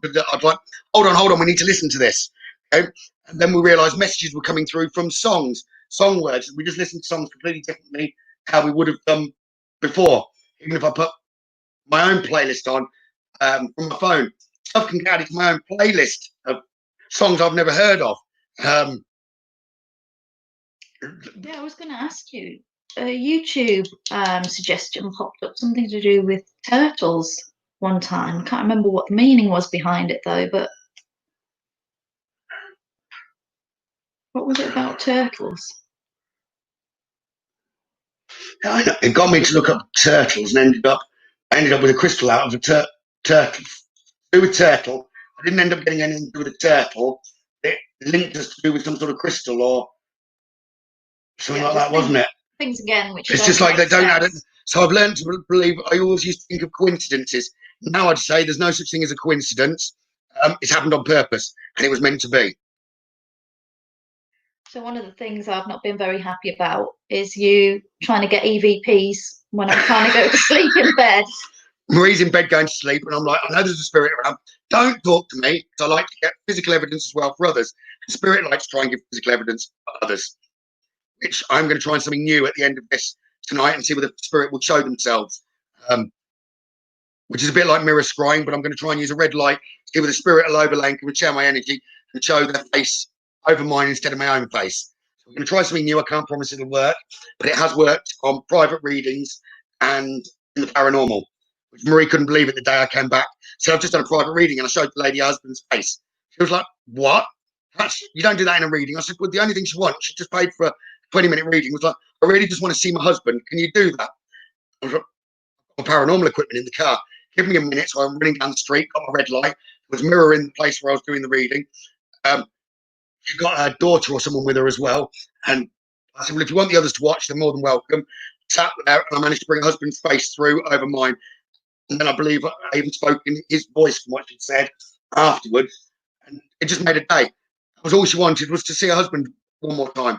Tell him that she loved him. And I was so happy because I managed to do that for her. So some things I'd even start with, I was like, oh, I don't know whether this is possible. The least I could do is give it a try, and spirit never seemed to let me down. But these EVPs, okay, so that's basically with a video recording. I do it off my phone. Phone's the best bit of a paranormal equipment. So I go to do a video. It doesn't matter. There's no picture going on it. Shout out, hello, what spirits are there? And they come and talk to me, and I'm like, no, don't talk to me. I want to hear it as a voice. So they started doing it. No, you played one back to me. This is great. Listen to this. Is there any spirits there with us? Yes. Yeah, that was right. So I've woken her up to say, look, this is fantastic. My first EVP. Are there any spirits with us? Because I play it back, and it's like, yes. Like, and then it also said, hello, Gavin, didn't it? Well, if it didn't say Gavin, because I do the clearances, Spirit seemed to have nicknamed me. Whenever I ask my name, they call me Bishop. Because originally, the only person or the only people that would do clearances wouldn't be a vicar, wouldn't be a reverend, it would have been a bishop. So Spirit seemed to have nicknamed me Bishop. Okay. So often if I say, can you tell me my name? They say Bishop. So I said, can you tell me my name? It was like, hello, Bishop, or something like that. And I was like, Marie. She'd been asleep for another 20 minutes. Like I was getting even more. So I'm banned from doing EVPs and asking questions while she's sleeping now. In bed. But I also take photos. If you're in bed, they'll come to me and say, can you take a photo? Which is sometimes where I've had the best ones of my father or the loved ones that are in spirit. Have my nana clear as day and all sorts on photos, haven't we? Yeah. So do you want to recap with where you're at now and also what's more to come with you work-wise? Okay. So where am I at now?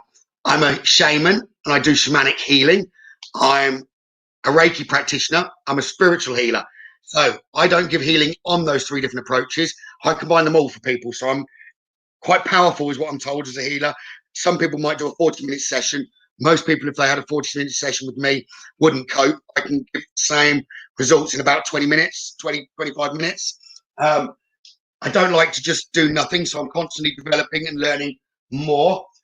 I think I started doing qualifications about 13 months ago. In the last 13 months, I wanted to prove, because I've developed very rapidly, that I could do mediumship. So I've got a mediumship diploma, which all of these are distinctions. I haven't just passed or got a merit. They're all distinctions. The lowest percent I think I've got is 98, 97%. But I've got mediumship diploma, shamanic healing, energy healing diploma, moonology diploma, scrying, dowsing, channeling, psychic development, meditation teaching diploma, so I can teach meditation, demonology diploma, Reiki, remote viewing. I've completed soul retrieval, but they're just too slow at marking it. But at the moment, I'm on 100% with 8 assessments done. They've got to mark the last 2. So at the moment, I've got 100% on that, which is soul retrieval. But that's linked with shamanic healing. I did that anyway. With that soul retrieval, I've learned I can cut cords from the past as well for people. I clear negative energies from around people. I can clear demons. I've kind of cleared where they've actually attached to a person. That's very, very rare. So that's under the form of exorcism. What else do I do? Obviously, I'm a medium. I'm a psychic. So I do private readings. Since lockdown, I've been doing video call and phone call readings. I've got clients in America, Africa, New Zealand, Australia, Europe, India. Just trying to think of the United Arab Emirates, and obviously the UK, Ireland, Scotland, Wales. So I read all over the world for people now. I'm looking forward to this starting so much again. Even just one-to-one readings, face-to-face readings.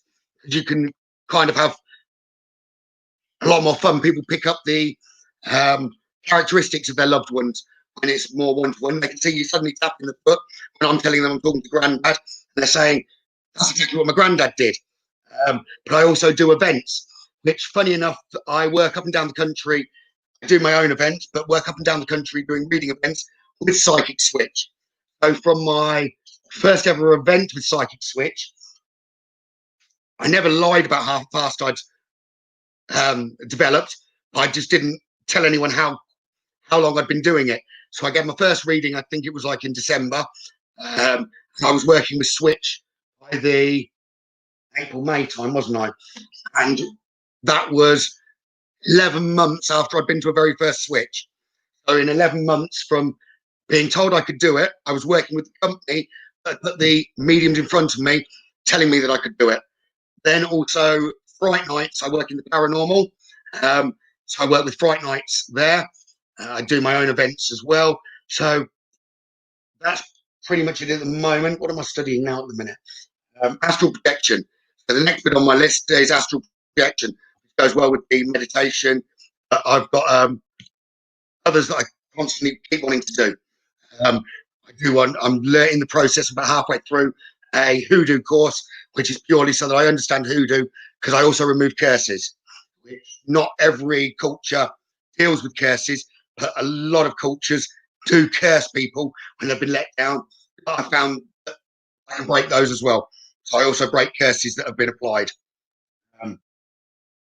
So that gets sort of me. Well, That's what I want to add to that is that is a massive list of accomplishments, but you've had support from minimal people in your development. Hopefully I'm one of the big ones. You are. Marie didn't half. I could clarify things with her. It's kind of, we sort of developed together. But she found it harder. I kind of had to accept this is the way it is. Marie was more like, well, why is it like that? That's not fair. Because sometimes with the way spirit would give it, some things aren't fair. Why do people die? Why do people have cancer and things like that?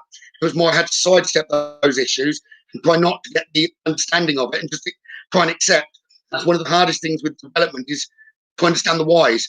And I constantly get told it'll make sense when it's your time and you pass over. You can't understand that now. And that's the hardest thing. I'd love to have those answers and be able to explain those to people. That's just not given. You just have to trust. But Marie supports me constantly. Made sure I went to development circles. So basically, I learned from going to events that I could overhear what was being given to other people, and to various spiritualist churches, to their open circles. But when you went to spiritualist church, they didn't like my beliefs. I didn't fit in with all of them. If you were in the right place the very first time you walked. Yeah, the first time I walked in with my hair like this, they said, "Are you meant to be here?" I was like, "Yeah, I've come to the development circle." Then very rapidly, I think the first time that I went to the circle, I even surprised myself. I was giving clear messages. I was telling them that I'd got a spirit to do with the main person that ran the spiritualist church. They've moved the healing book. It's coming up for Christmas. Yeah. And was adamant. But then I ended up more trancing him and letting him speak in his own voice. Sorry, I stopped. Step back. That must happen then. Right. He was like, well, wanting it to change. But Northampton, well, sorry, I didn't mean to mention that. I was more welcome in certain places than others for development circles. There was always certain mediums there's only one way of working, but then there were lots of others that were like, there is more than one way of working. Believe in yourself, keep going. The amount of people that I reached out to and said, please help me develop, and not all of them would. There were very few. Some started to, and then they even stepped back. Yeah. To say they'll do mediumship development, you contacted them. They talk to me and then go, oh no. Yeah. Or they wouldn't reply at all, even if I chased it up. They wouldn't reply. The ones that did, some of them went, oh, look, I'm being told I shouldn't develop you. You need to get your development direct from spirit and do it yourself. You're going to be able to develop others with the abilities and the way that you're learning is going to help the modern day mediums that are developing. Just continue on the path you're going. You're going to have no skill that isn't possible to you. And like I say, I keep getting more and more, or I learn more and more, and they always support me. I don't ask, they just give. So that's the next big challenge, is I want to pass on the way I've learned to be able to help others develop. I want to try and do that in different ways. We do want to do circles, but we also want to try and do weekend workshops. But often you get a family member that doesn't believe, but we want to make it open to families. So if you've got children, one of the hardest things to try and develop is if you've got children.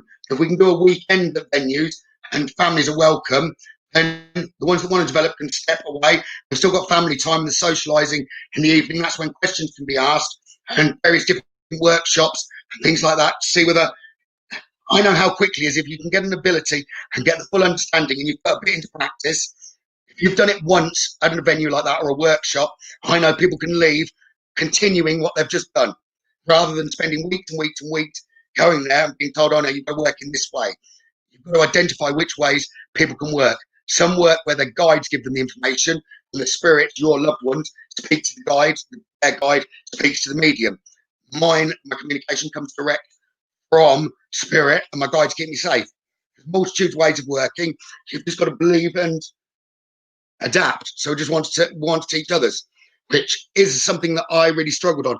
A lot of mediums don't want to teach others. They only want to take them so far. Problem was with a lot of mediums that I did contact to get help, I was already past the point that they would have taken someone to. And they just couldn't understand or comprehend how fast the development. So, I mean,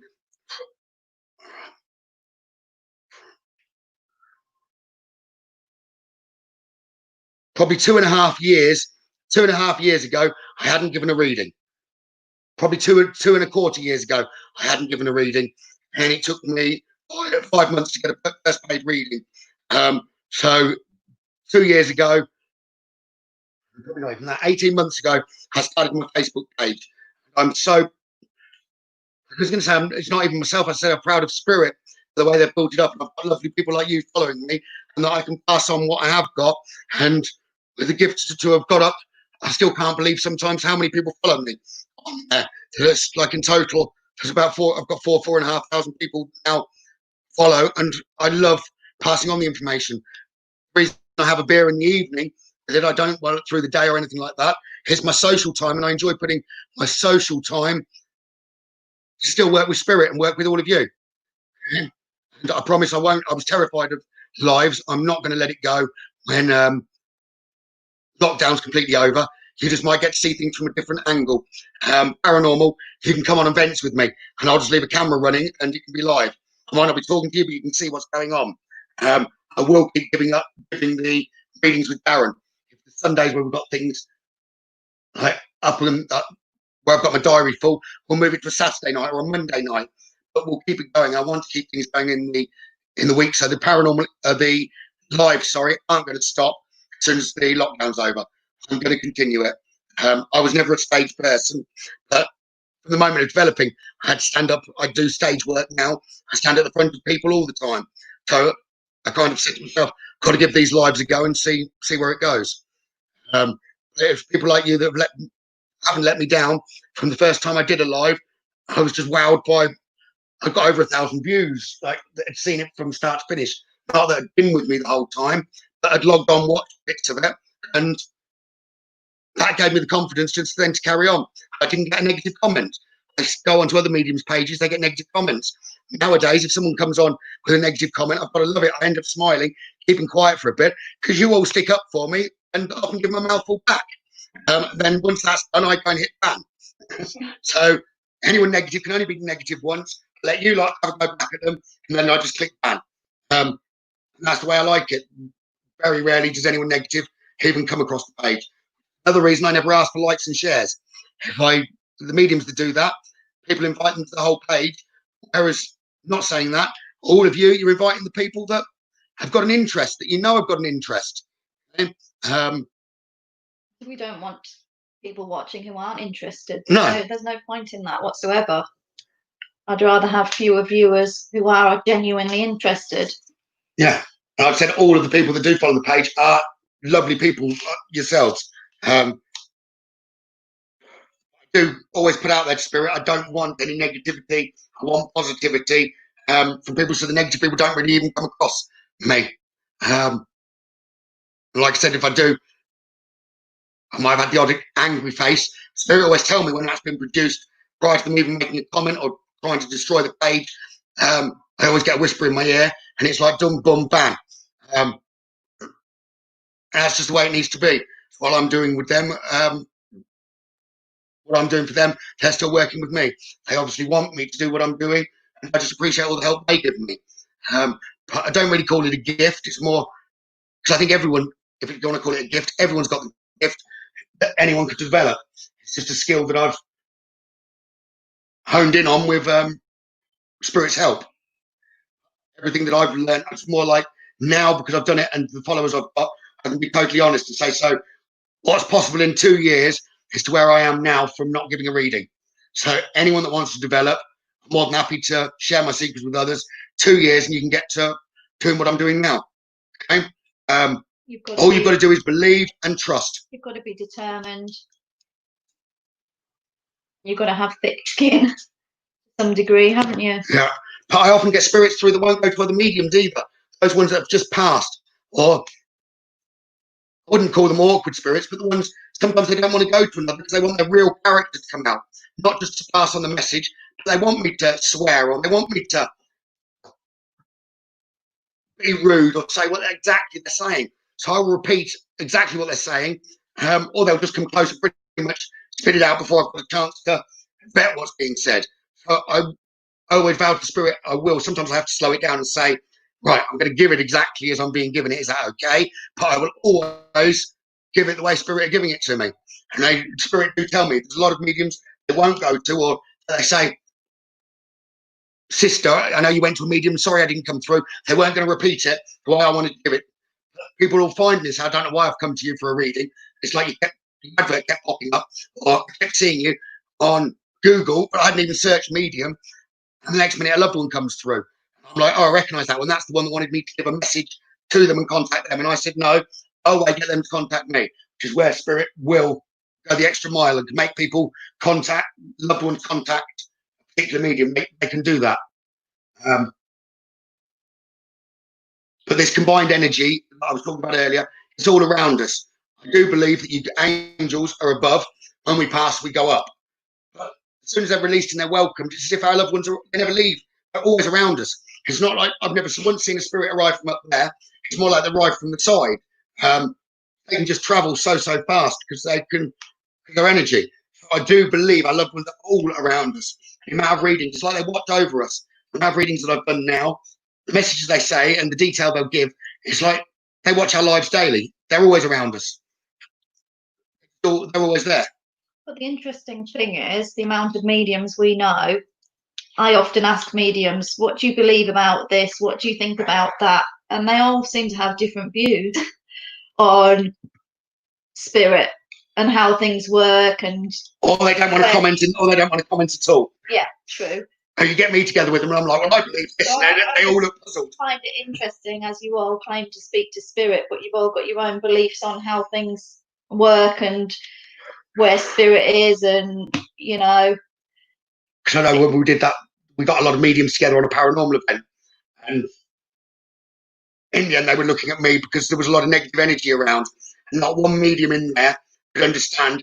But I was like, right, I want to speak to the positive energies that are here, the children's, the families. There were two negative energies. So I grabbed hold of the energies in both hands, walked out in front of a few mediums, threw them in the cellar, closed the door and said, they're stuck there, they can't do anything. And we got positive communication through spiritbox with the guests. And the mediums were coming up to me going, what have we just done then? I said, well, I moved the energies. But how? Well, spirit can touch us and let us know they're close. Why can't we touch them and move them just as much as they move us? And they were just like gobsmacked. It wasn't just they couldn't not accept what just happened. They'd physically known that themselves. The negative energies had moved, but only the positive energies there. So it was like they just couldn't argue. But they'd been doing it for 20 odd years, and they didn't know that was possible. Which is why I said my beliefs can honestly always change. If they show me something different or say it in a different way, I'll just take it on board. You've just got to trust and say whatever comes to you as well, no matter how silly it sounds or comes to you. Whenever you repeat it, the person that you're giving the reading for can make sense of it. Very rarely, so it's like maybe 2 or 3% of the time I can say something and someone can't take it, and those 3% normally will message me 3 or 4 days later and go, that makes total sense what you said that you thought was really odd because it's just happened. So things like that just happen all the time. It's just you've just got to trust.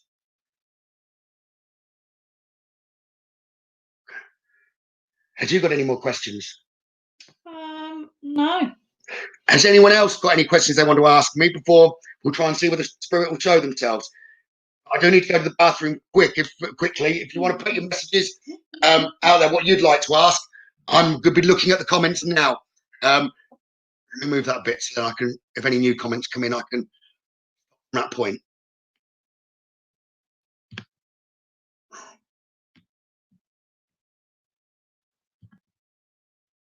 Oops, what have I done there? Hide. Give me water. Of course. Yeah, so if you'd like to comment any questions you want to ask, I'll look at those in 1 second. Okay. Oh.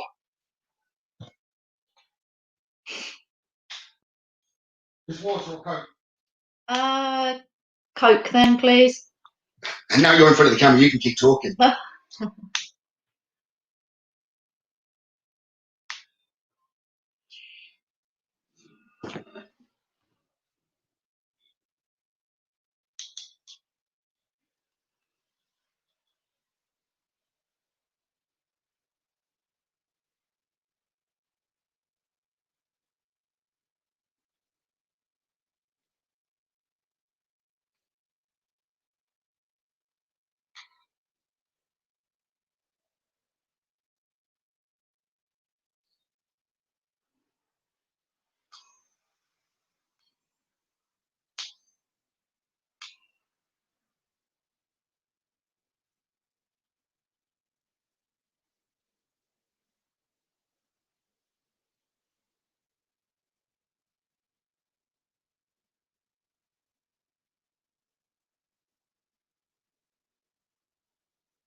On my back.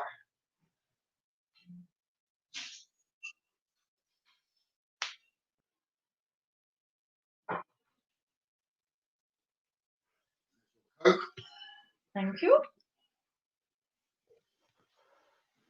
Oh. These questions, right.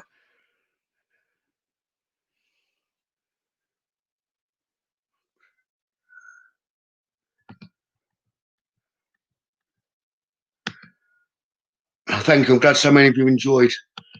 Right.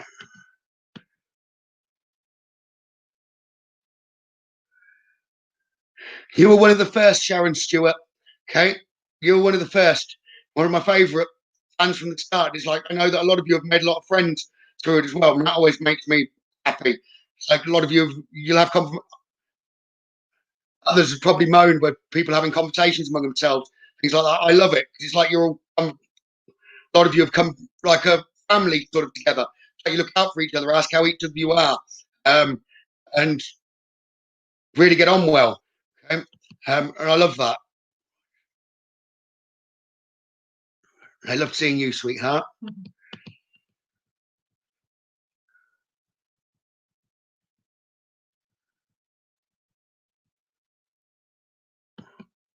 Brown. I'm going back up now. I'll start going through the questions. More lives with me. Get a reading as well one day.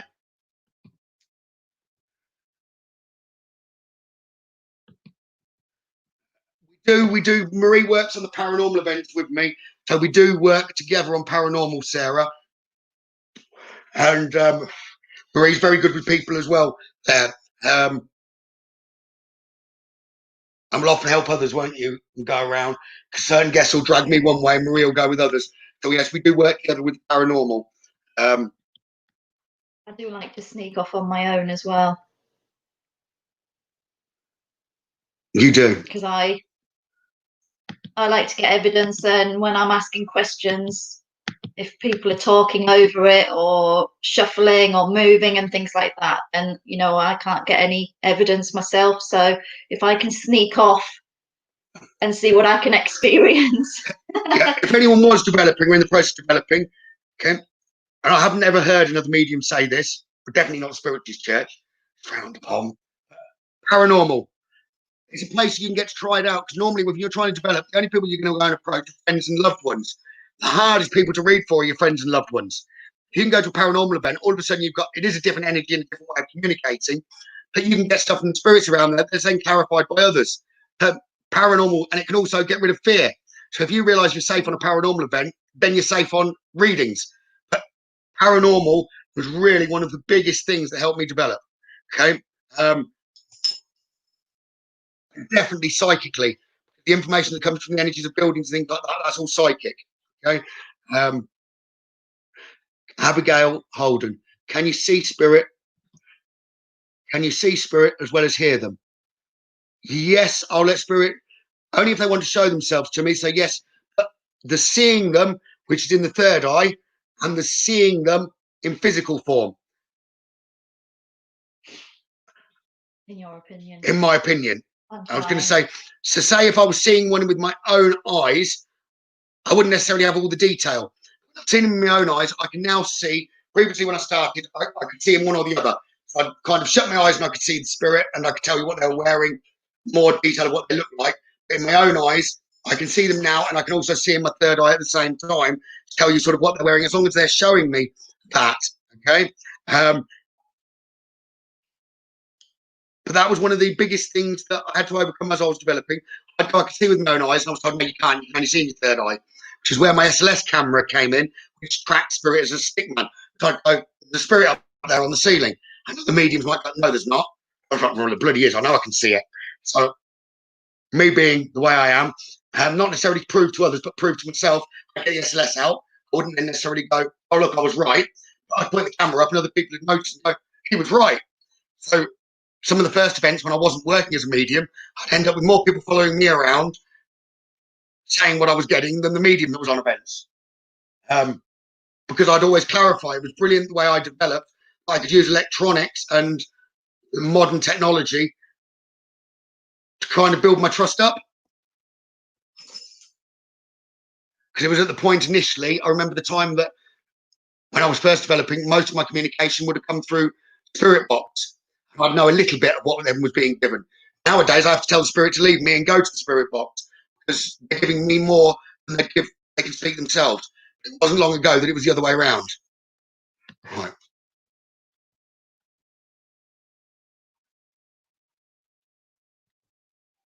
Penny, I don't know whether you'd seen, but I had done a live. If you search on my Facebook, definitely on the paranormal page, I believe it might be on the Mediumship, but search, look at the videos. I've done one on crystals for development. They increase energy. They raise your vibration. By energy and vibration, they're the same thing. If we raise our energy enough, spirit needs to lower their energy less. The more we can raise our energy, the less they have to do. So then it's kind of a meet in the middle. Tiger's eye as well. But tiger's eye is one that will raise the energy. There are a lot more, but if you look at the basics there, then Penny just dropped me a message if you want to know a little bit more. Marie's the crystal expert. I just get drawn to crystals. I wouldn't have said I know a lot. Well, you'd never claim to be an expert, No. but she knows far more than I do. We don't claim to be an expert in anything. We've just got a wide knowledge, and if we don't know, we'll find out. Which is where spirit helps. Amy, me and Marie met through the internet. Okay. So basically, internet dating. But after our first date, we hardly spent a moment apart. Really, probably since we very first met. Probably less than 10 nights apart, really, since the moment we met 7.5 years ago. Because everything moved forward very, very fast. So no, that's how we met, Amy. It seems to be a bit of a pattern with you. What? It's moving fast. I think things move fast around me. You're amazing too, Marie.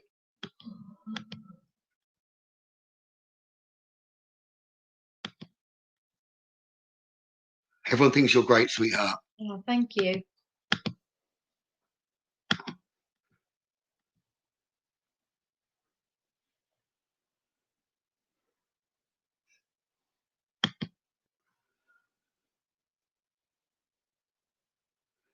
And Help says you're pretty. Thank you. And everyone wants to see more of you.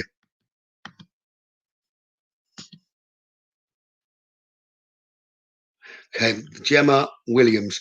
I'm going down the comments. I'd love to know some useful things I can do at home to get energy through. I try, but nothing ever happens. So how do you get good spirits, loved ones, and not bad? Intention. Never try a connection.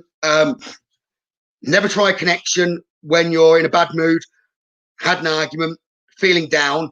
Okay, as in spirit communication. Okay? You need to be in a good mood because that's raised your vibration. The worst music you could listen to would be heavy metal, really, and like sad love songs that are really slow. What you need to think of is energy, vibration, okay, and sound. Sound you'd refer to as beats per minute. Those beats per minute create a vibration. More beats per minute, the more vibration. The more vibration, the more energy spirit have got to work with. So when we were first working with spirit, and people again thought this, I didn't mention that in there, on paranormal investigations, we'd turn up and I could get immense activity everywhere. But I was going around first playing happy hardcore in the rooms to spirit, which of course then the rooms bouncing like this with the vibrations have been played and things could happen. So you need to raise the vibration of spirit. So if you're not giving the energy to spirit yourself, then music and sound, those sound waves of the beats per minute can really increase vibration. Doesn't necessarily need to be that. There's angel tuning forks and hertz. I'll get it wrong if you know which way around it is on hertz. Higher the hertz, I think so. the better. So the higher the hertz, which is more like a, I almost did that, I won't do it. The high pitched noise when you get a microphone too close to a speaker, that'd actually probably be quite good energy to speak for spirits, because those hertz will raise the vibration. Okay. But you want to be forgetting about raising the vibration at home, is raising your vibration around you. Because ultimately, spirit needs your energy.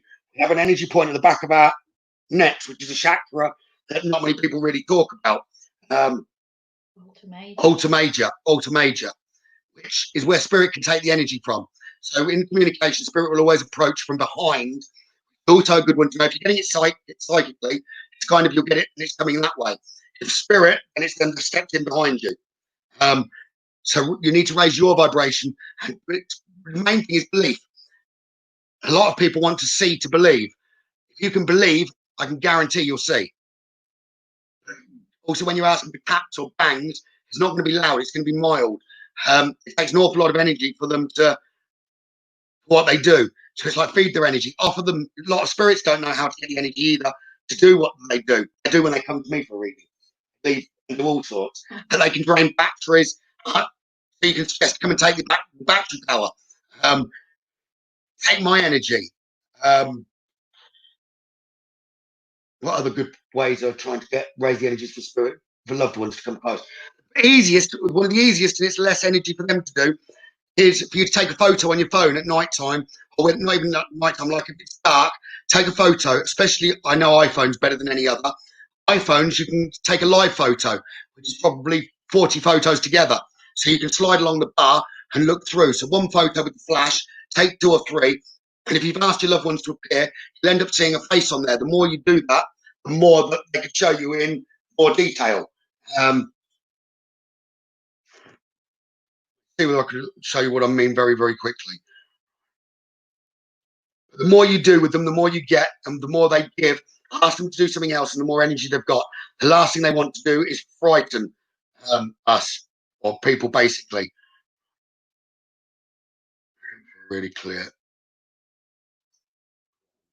There's none on. I know I highlighted it yesterday. Come on. I've got too many photos here.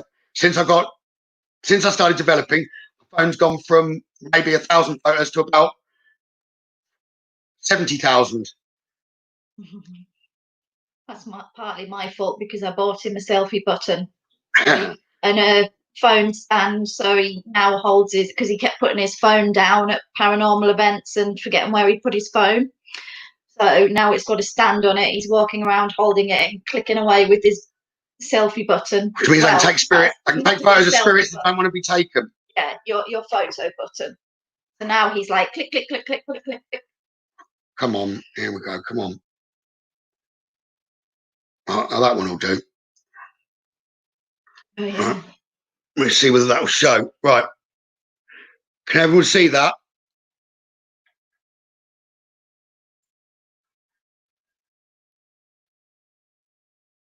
You won't be able to see the comments because you've. I'll look at that in a second. But that's the kind of thing you'd expect, not like a human looking figure, but like that. But the more you do with spirit, the more energy they've got. Right.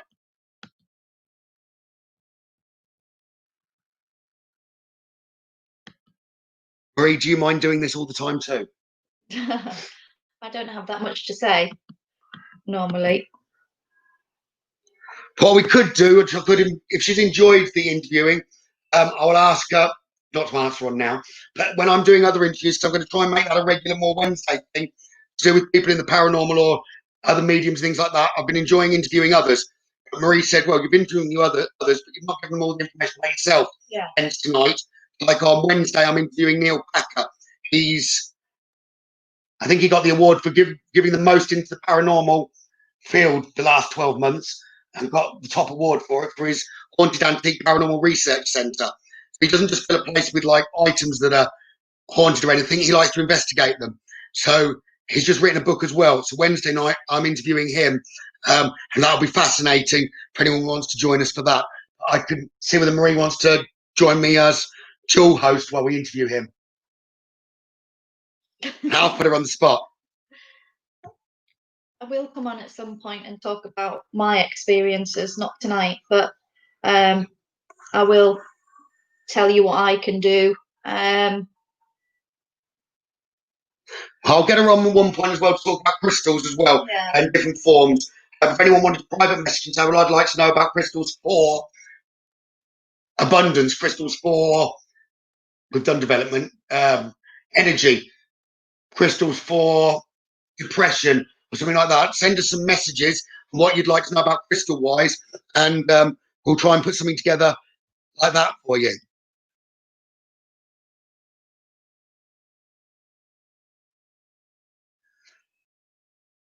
I don't feel fully, because I get too carried away on paranormal events, and I like my phone for photos.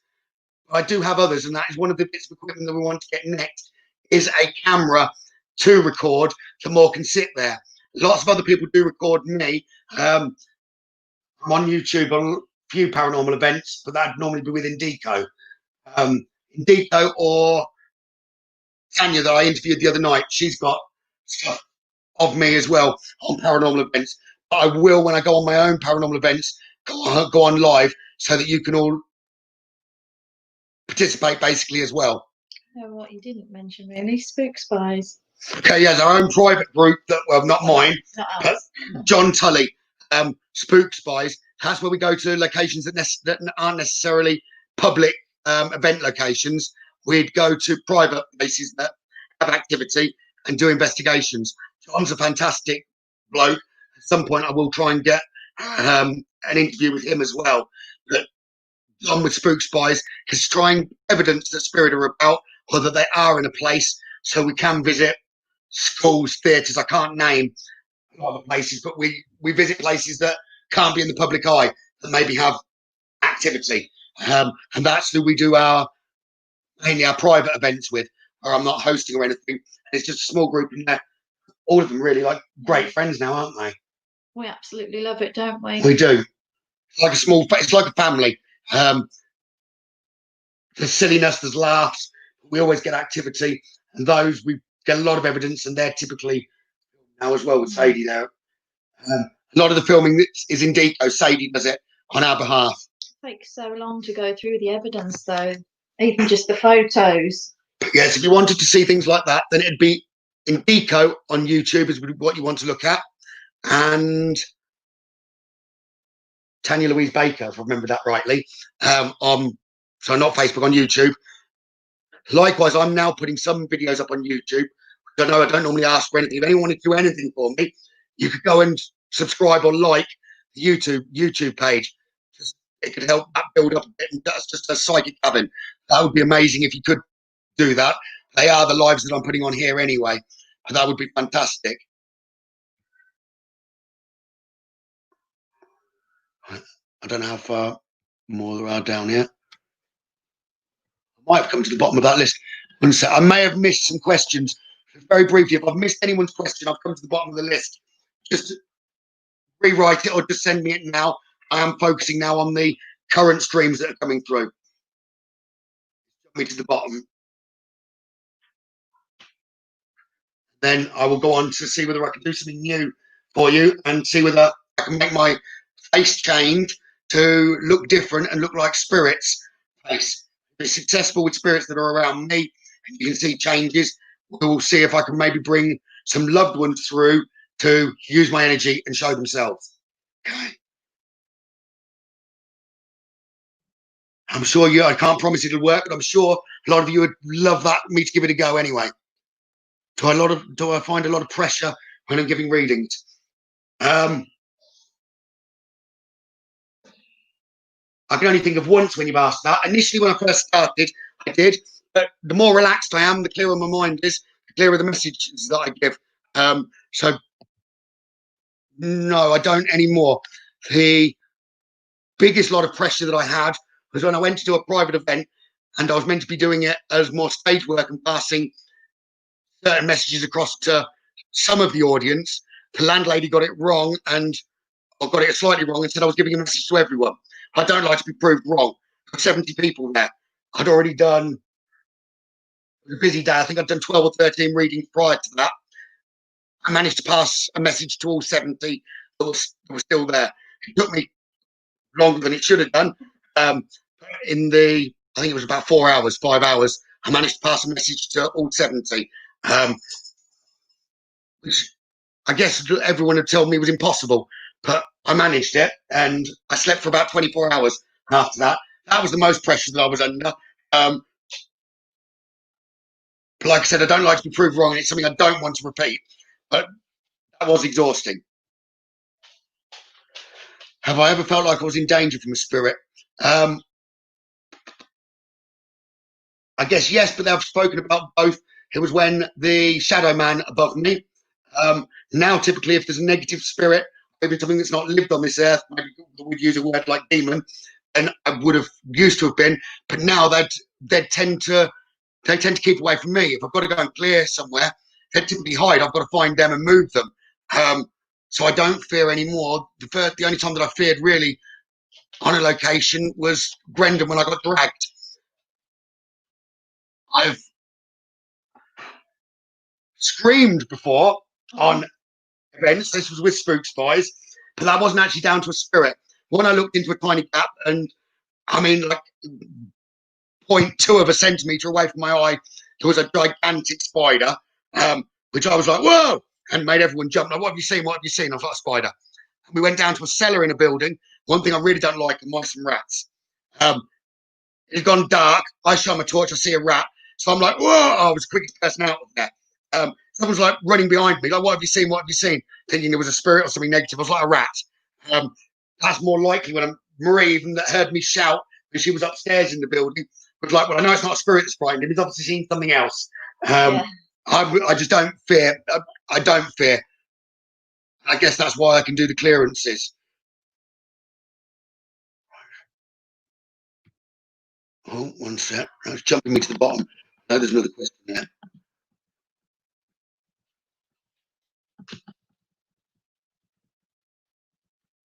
Still have a comment right across the screen. I can only see from. Oh, sorry. Right, one sec. I'd forgotten that was there. See, I get carried away. Is that better? Someone wanted to see my lips, babe.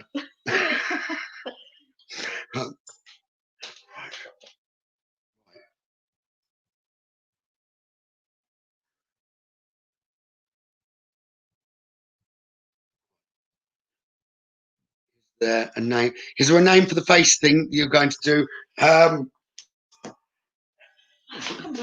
It comes under scrying. It's part of physical mediumship. Physical mediumship is where you can give your energy to spirits for things to happen. A bit like I was talking about tables and furniture. It's one of the first things, very first paranormal event I went on. It was one of the hosts was like, give it a try. And I got better results than others. And then since then, I've not really looked back at doing it. Transfiguration. Transfiguration is the actual term, but basically it's mirror scrying, but I'm going to do it without the mirror and just the screen.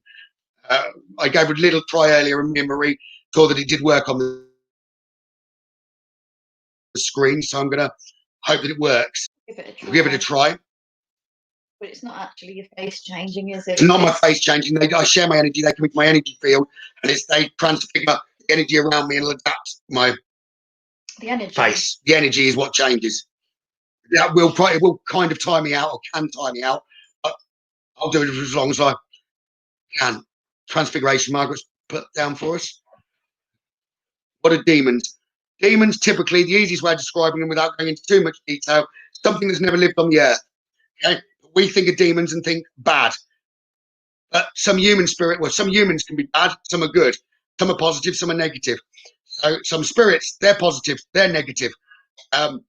Some demons can be good, they can be negative, can be positive or negative.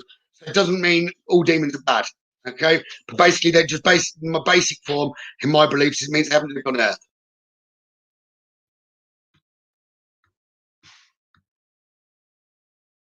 Oh, I'm not even tapping the mouse, that's why I'm not moving.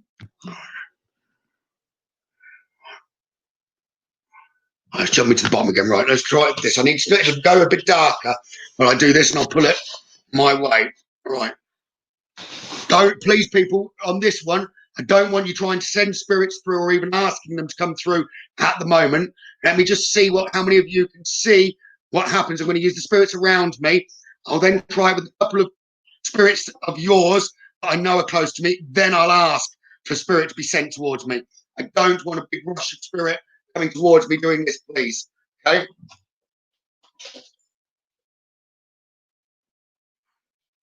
Also, me just saying that I've basically set my boundaries, my intention to spirit. Okay. Where's that?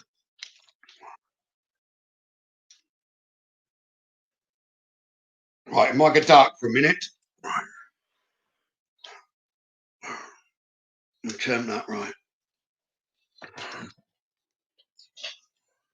So let me get rid of these banners so I've got more of the screen.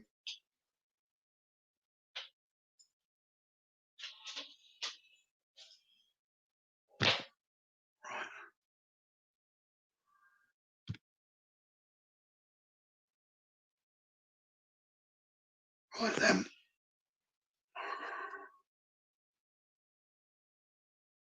I'll go quiet while I do this. Marie can talk. If she starts to see it change, she can comment. I'd prefer yourselves to comment if you see face changing. 1 second.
I don't want to reflect on that.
I've got one by me. 1 sec on then.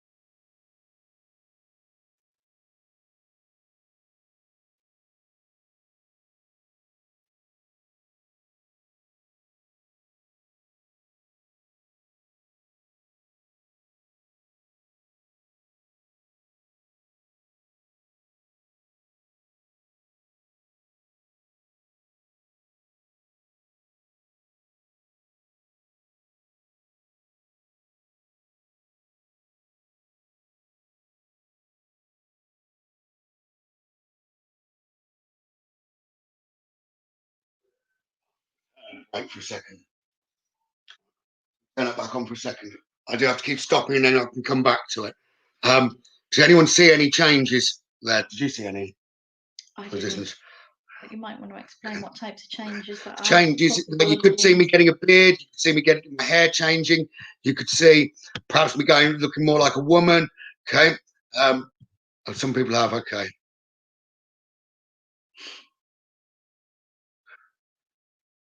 Subtitles. If you turn the volume up, I believe subtitles vanish. Yeah. So just turn the volume up slightly, and the subtitles should vanish. I'll swipe to the right is what someone else says. Right. I did see glasses. I actually saw 3 or 4 different faces cycle through. So I'm going to try and put the intention to spirit to not cycle too fast so that people can see the changes themselves. Voice starts changing a little bit now. It's because spirit are coming close. They're sharing my energy.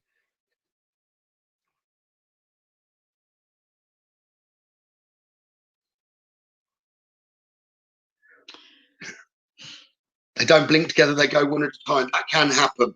Okay? That's one of the first signs when your eyes don't blink together and it's like one and then the other.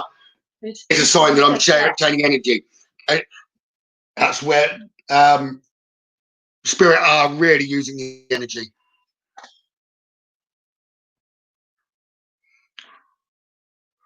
I'm going to ask a particular spirit now. It's one that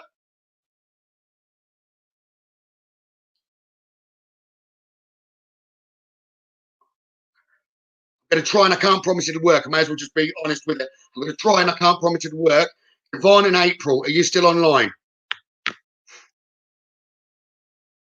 Because I know his energy, so I can trust his energy. Yvonne and April, are you online?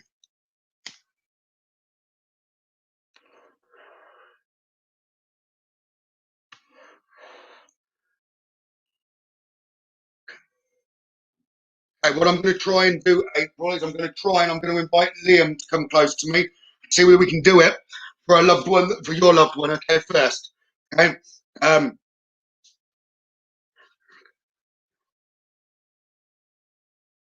He is by me, so this should make this interesting, okay?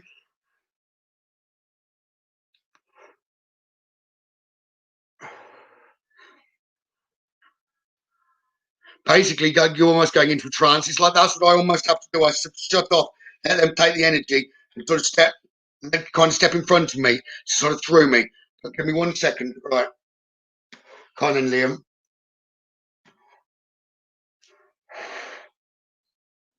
Don't take my battery. Well, not my torch battery anyway. You need to take the battery. Take that one. They need energy to do this, but one day I know the light. They're trying to take it from the flashlight. They're saying take it from my phone instead. Right. Let me put this down.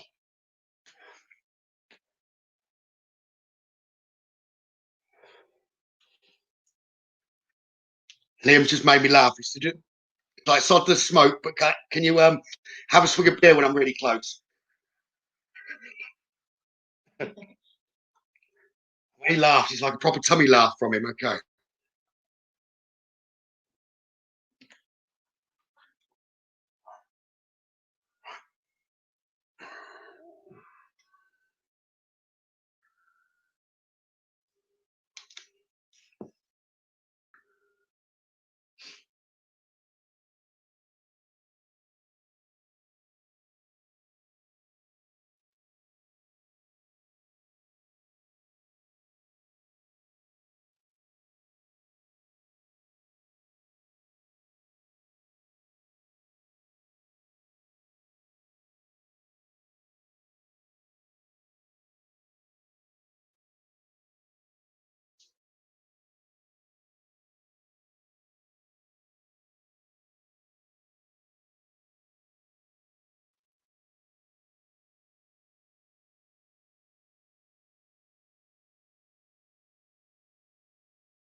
All right, I haven't looked at the comment. You're not looking at the comments, are you?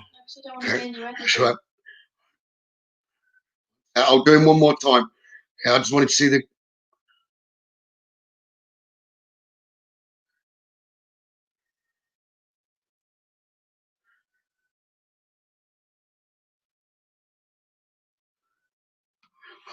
I mean, come through again. Right.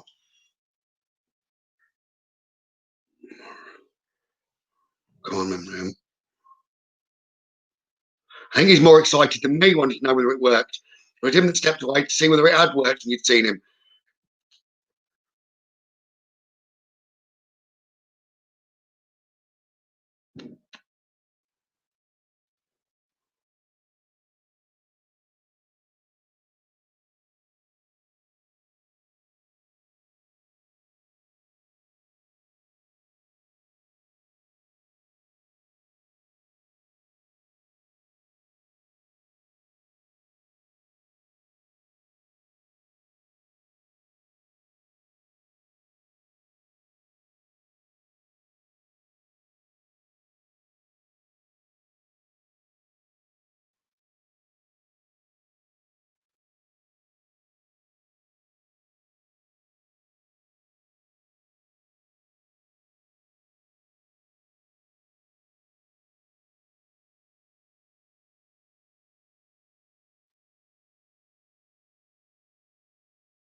The important one there is when April and Yvonne, did you see the change?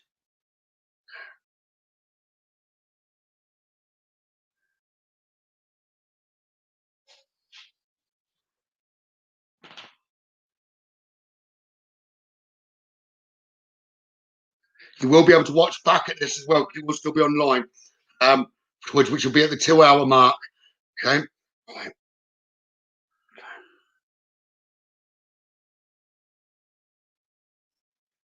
Jay, are you online? Jay, who I read for earlier, are you online?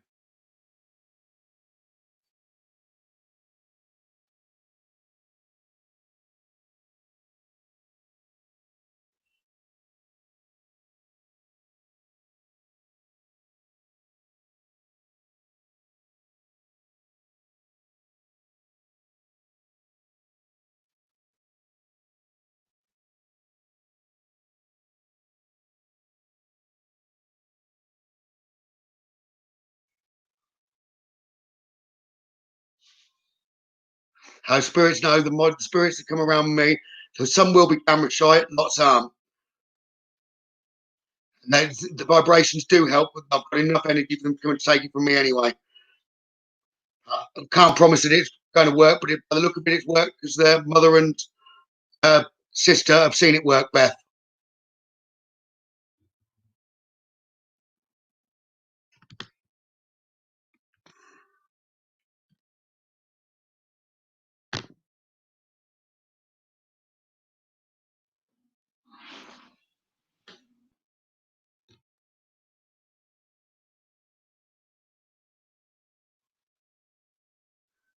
Jay.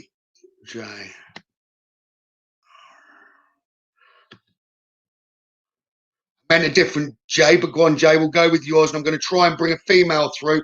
I want Emma to approach me, please. I'm going to try and bring a female.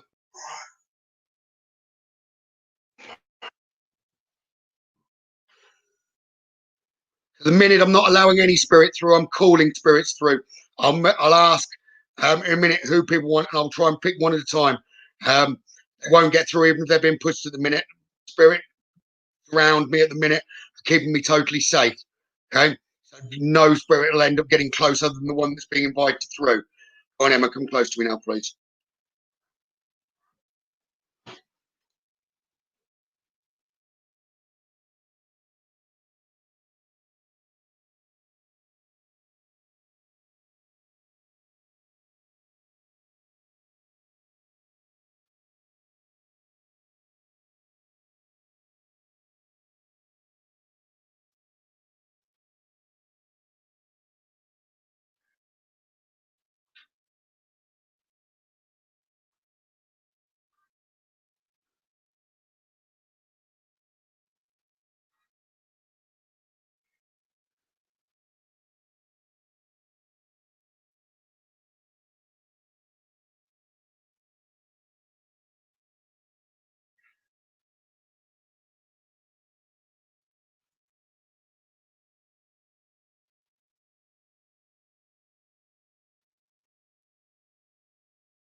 Okay, I don't know obviously what Emma looks like, and I don't see what's changing as it changes.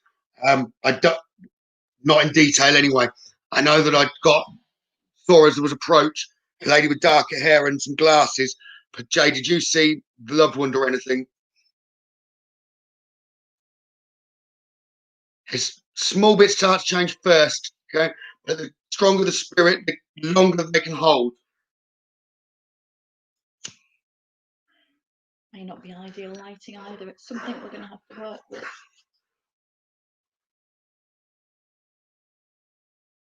I did it, so it changed 2 or 3 times. Okay,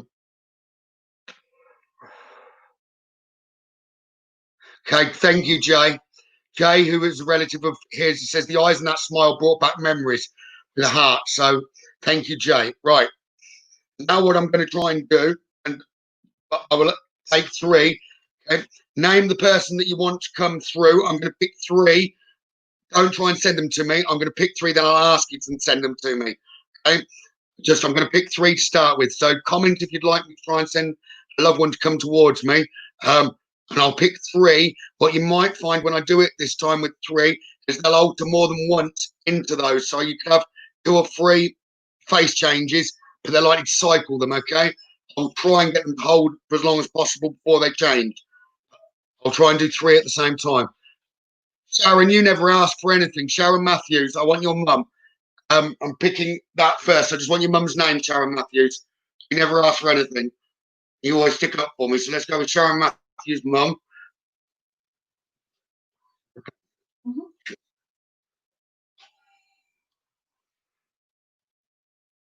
Sharon Matthews. Sorry, Sharon Stewart. What's your mum's name as well?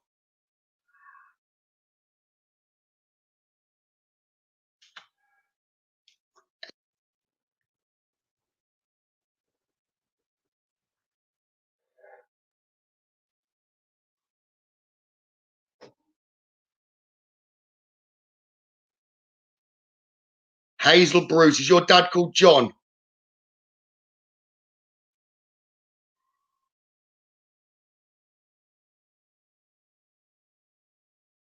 Sharon Stewart, your mum's.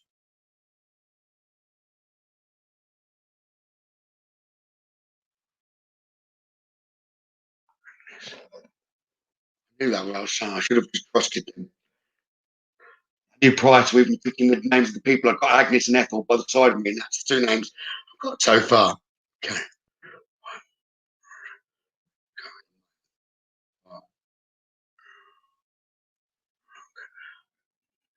I've got a John that's by the side of me, as if he's a husband. Okay. Is there someone online that John and there that have been your husband?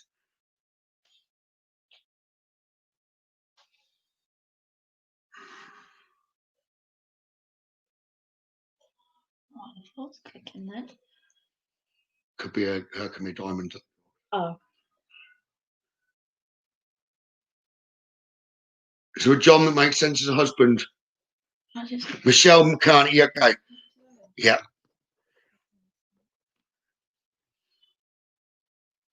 The 3 I'm going to go with for the first try now with your spirit is Ethel for Sharon Matthews, Agnes for Sharon Stewart, and John for Michelle McCartney. Okay? I know that I'm picking on some people that I've done readings for here. I've not done this before on this basis. Then I'll go for ones I don't know if this works. Okay. For these spirits I know that I can trust and they've come close to me before. Then I will go for others. Okay. So where's this? Let me check they're by me.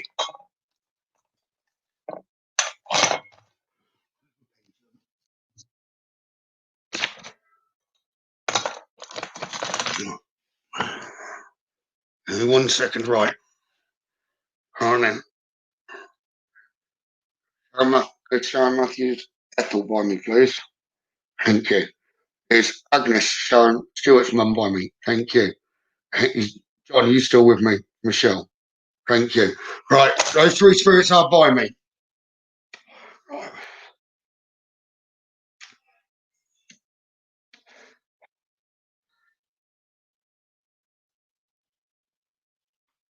spirits, please come through in the order that I've just done that. I'd like Ethel first, if possible, Agnes, then John. Okay, if you haven't got the energies to hold, then you can cycle again. Ethel, Agnes, then John. Okay.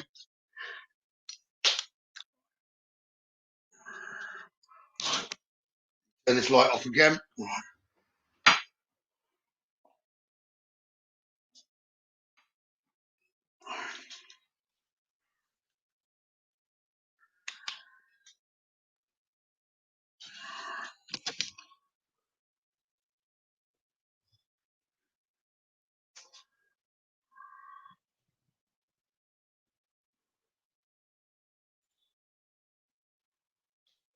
I think they're put one sec. Okay. They're calling themselves girls, Ethel and Agnes, as if they're pushing John through first. Okay, so the order may have changed, but here we go.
Sharon, I know your mum was trying to say I love you. Okay, she come close. So there should have been some characteristics that Sharon. Did Sharon Matthews? Did you spot characteristics for your mum?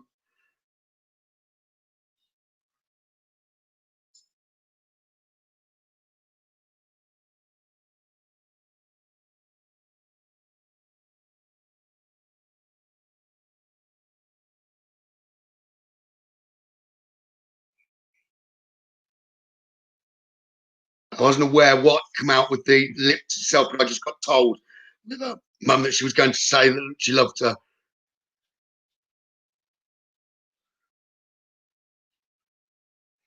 If I do this again next time, what I'll have to do is ask for photos first, so that I can post a photo of what the spirit should look like next to what's then being produced. Right.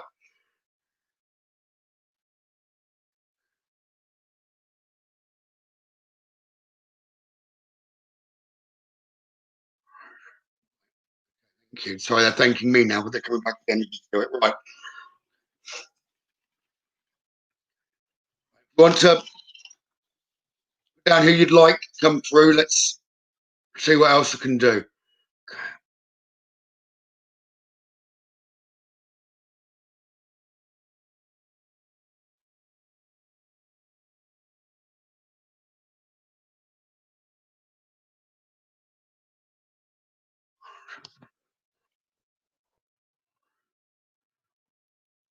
Know that energy.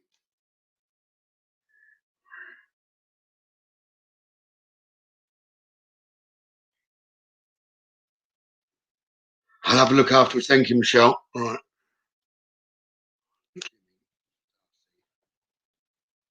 Meet Darcy.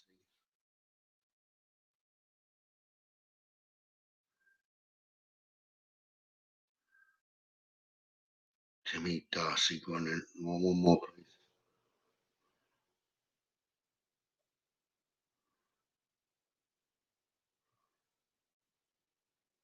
To meet Darcy. Come on.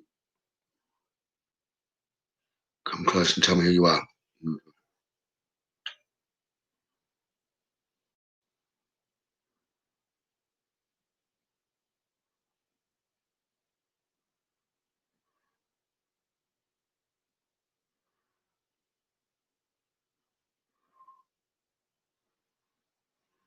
I've got a Peter by me, but I've not seen anyone ask for Peter.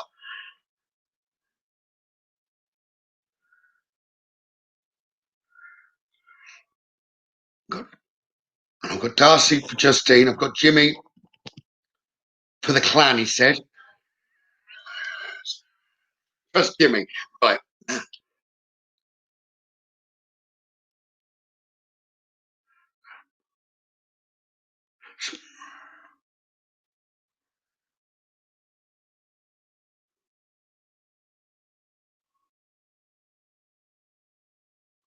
Come on.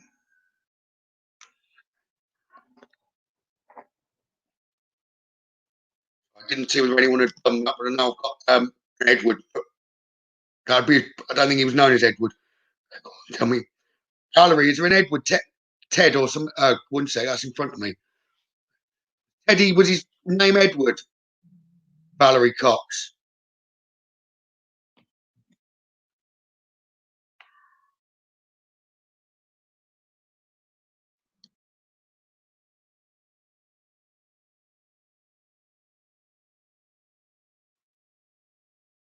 He'll come. The spirits that I have just brought through will have gone straight to their loved ones and will go to hug them because it's just as much pleased. There's much. I can't talk now.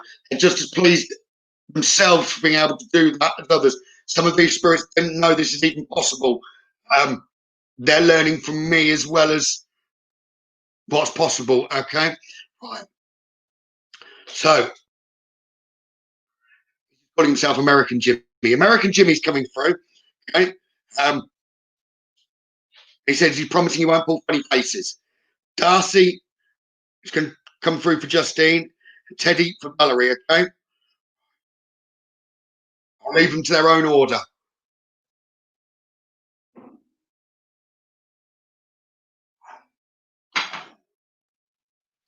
That back.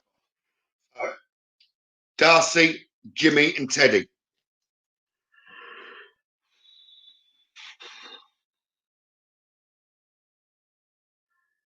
Sharon, hopefully it was your mum.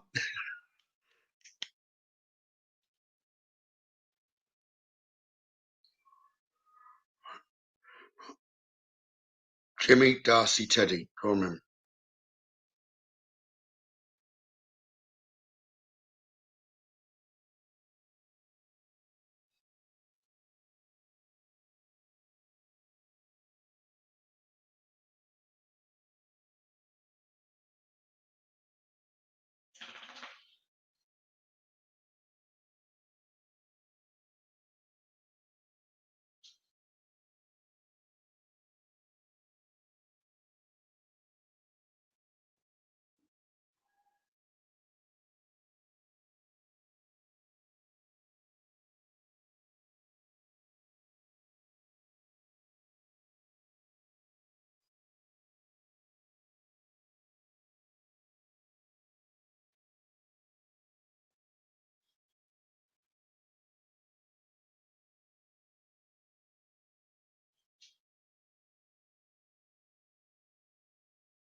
Justine, could you see Darcy?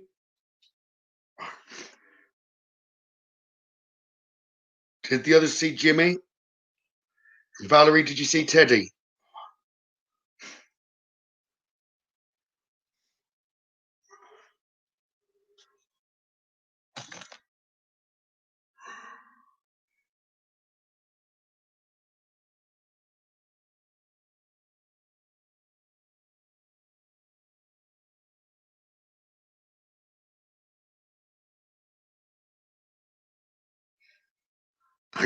Darcy was by me. What I picked up, which was saying thank you. Mummy, thank you. Well, I got Mummy, thank you.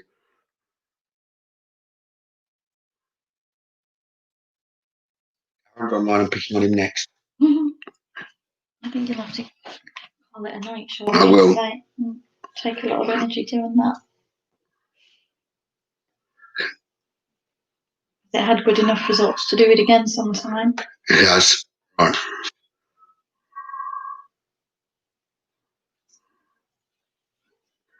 Good. I'm glad you did, Valerie. Okay. The other see Jimmy. Right. And I'll do one more.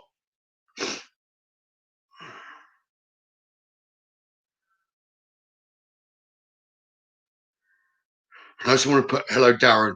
One step before I invite any others, I'm going to ask for a few spirits to step forward and just show, and it'll be up to you to recognise that they're your loved one. Before I do that, Darren's another medium that never asks for anything. Let me just ask for spirits to do with Darren or Julie to come and step forward. Darren, you are online before I do this, aren't you? You and Julie online, Darren.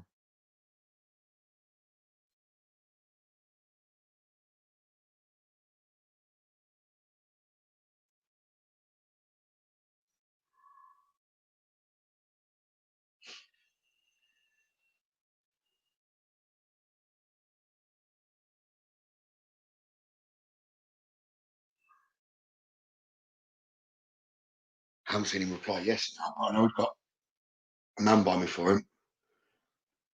I'm begging it's the man and not the bird. I don't want to turn into a parrot or a right. Yeah, don't want to mind a bird now, Darren. Right.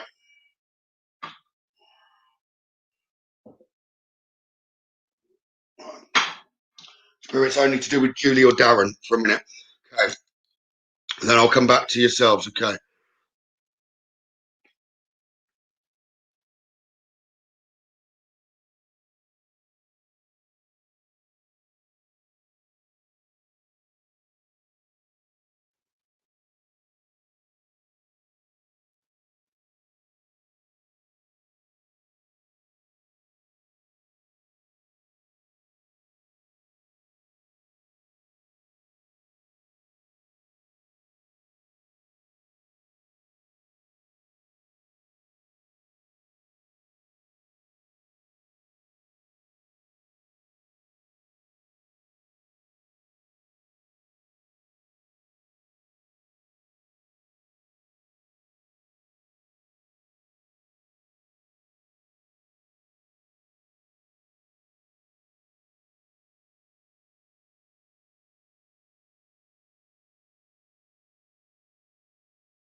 Darren, Julie, did you recognise any faces there that of it changing through?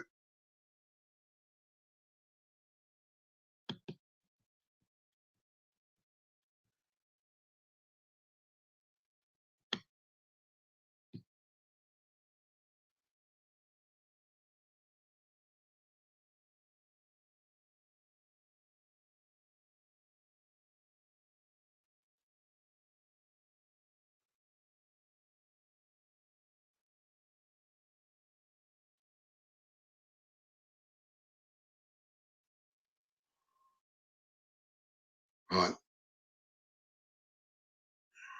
Just interesting whether the room would duly recognised. One of them definitely saying there was a lady that did step forward as well. Just the lady, telling Julie that she loved her. 1 second.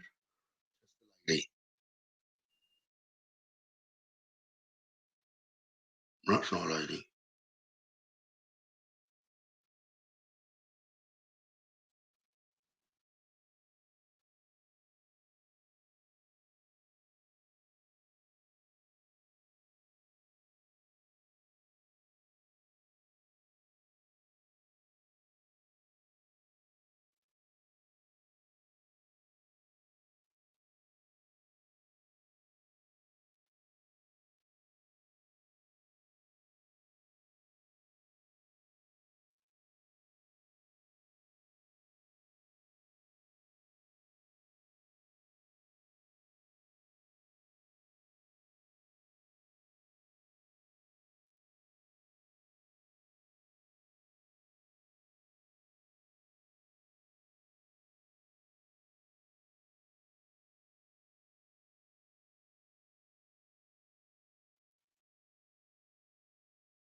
Right. Right. Lastly, I'm just going to, I don't know who's going to come through, but I'm just being asked, asking my guys to keep me safe. I'm asking for loved ones, so you can send them towards me, but they'll come through one at a time to change. So I don't know who's going to come through, so you'll be up to you to recognise features of loved ones, and we'll see who you spot. Okay. I'll go, this will take a lot of energy from me. I might manage 2 minutes, I might manage 3, 4, but I will then stop, and that will be it. Okay. Right. Room spirit.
That's enough of. I don't know how many times the face changed there, but I felt like it was about 20 to 30 while I was changing. I don't know whether you can all see it, but I know as the changes happen, it's like it goes really, really dark around me.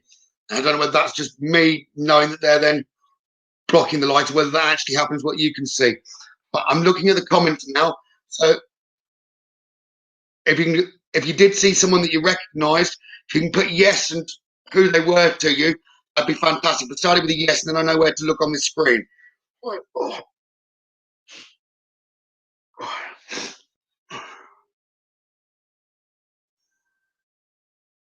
I saw Liam again. I knew he'd stepped in to do it. Okay.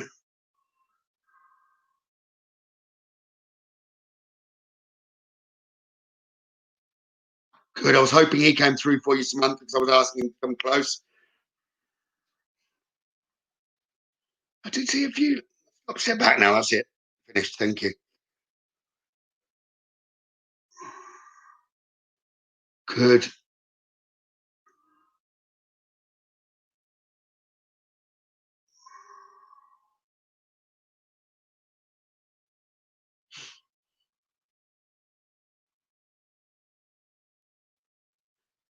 I knew Jimmy had come back as well, Penny.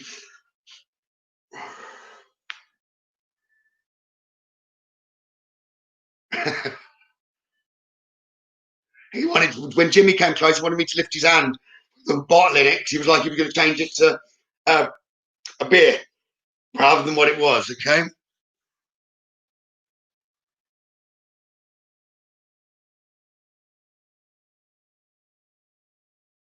Yeah, it just seemed to go darker around me. I'm glad you saw that as well, Sharon.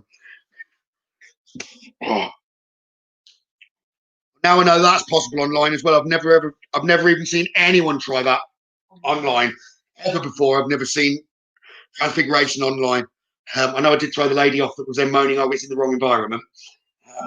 So I thought that was just a negative energy. It wasn't going to encourage, so she did go. I hope to apologise if she was a friend of anyone's. But when she was going to, I was not in the right environment. It's like I didn't know whether it'd work or not. We were just trying to see whether it would work. And it appears it has worked.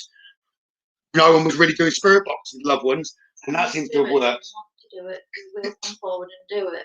Yeah, the spirits that want to, and have got, well, not necessarily got the energy because they've drained me now, can do it.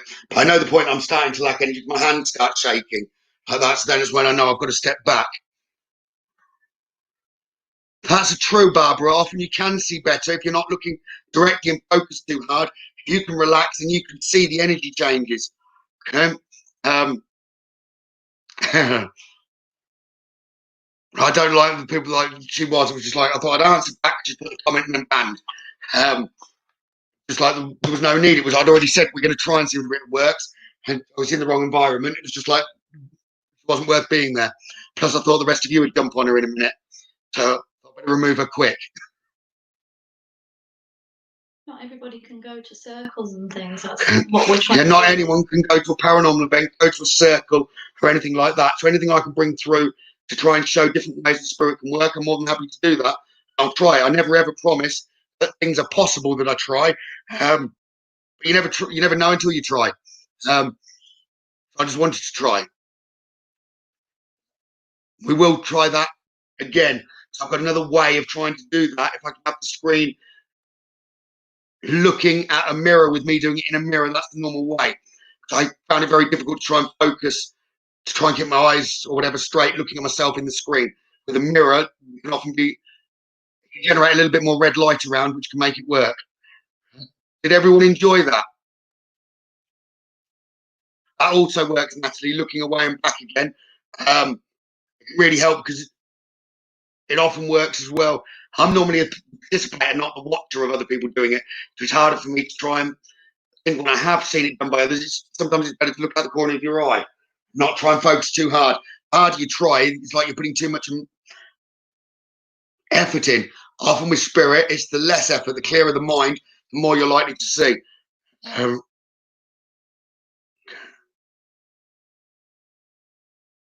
That there would have been, I don't know how many others saw like a queue of them. They will step in from behind and through. So you may have seen faces either side of me waiting to come through to swap, because it was like a circle going round. Okay. Oh, there was loads of energy in the dining room. Well, next time I do that, what I will do is try and set up the SLS camera at the same time, so you can see the spirits that are queuing trying to come through. You can only hold 6, show 6 stickman at the same time, but I'm pretty sure it shows 6 almost constantly.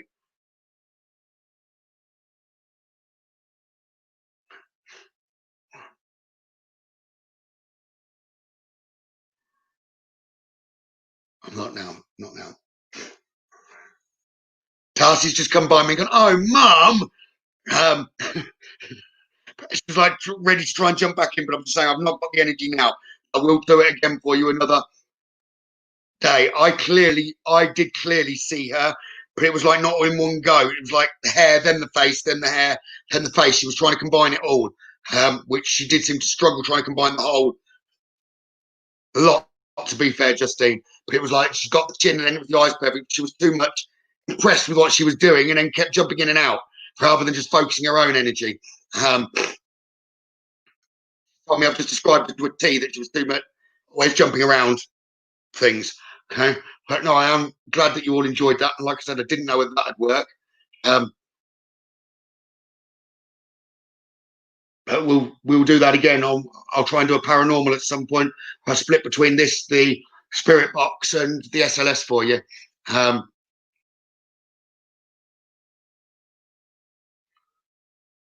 I've got to do that. Justine, Tarsy's gone at you, so I hope that means something relevant. She's laughing. Okay, so she's just saying she loves you. Right. Thank you very, very, very much. I know we're Saturday, are we now? So tomorrow night I'm on with Darren.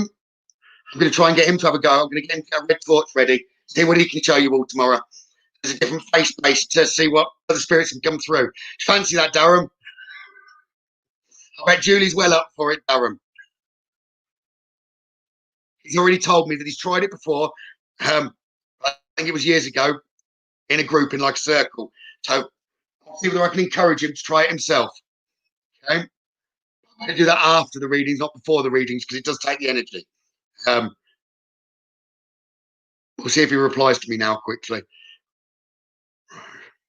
But yeah, thank you everyone for joining me. I do hope you've enjoyed it. That must be one of the longest almost ever, because I've almost gone 3 hours. He wasn't wrong that I can't half talk. It is funny because I know my energy was drained, but it does start to come, spirit giving it back very, very quickly as long as I've got my feet on the floor. We'll take that LOL and a smiley face as a yes. Darren, you can try and bring 3 through tomorrow. I'm sure Vinny and Debbie would love you to have a go. Right. But no, thank you very, very much. We'll see what new ideas we can try and come up with next. So it was only sprung into the mind from, you can thank Marie for the Transfiguration with the scrying with the red light. It was her that came up with it earlier. It was like, oh, I know a good idea. I was like, yeah, we'll do that at the end of the interview. But I didn't mean tonight. So that ties me up. That sort of summarizes me as well. Someone gives me an idea and it's like I just jump straight into it. We'll try and think what else has not been done online before to see whether we can bring something else through. Please, I don't ask for a lot. If you could just help me out on not on Facebook, on YouTube, search PsychicGavin and just subscribe or like, that'd be fantastic. I do put these videos onto there as well, so there's a record, and I've started to get a few likes on there. I just want to put it out there that these things are possible, which I know other people aren't doing. So that'd be fantastic. Everyone have a good night's sleep. I'll catch you tomorrow night with Darren, and goodbye from me. And I'm not going to put back in. Probably back in one. Thank you for watching. Good night. Good night, all. We love you. Thank you. Have a good day tomorrow.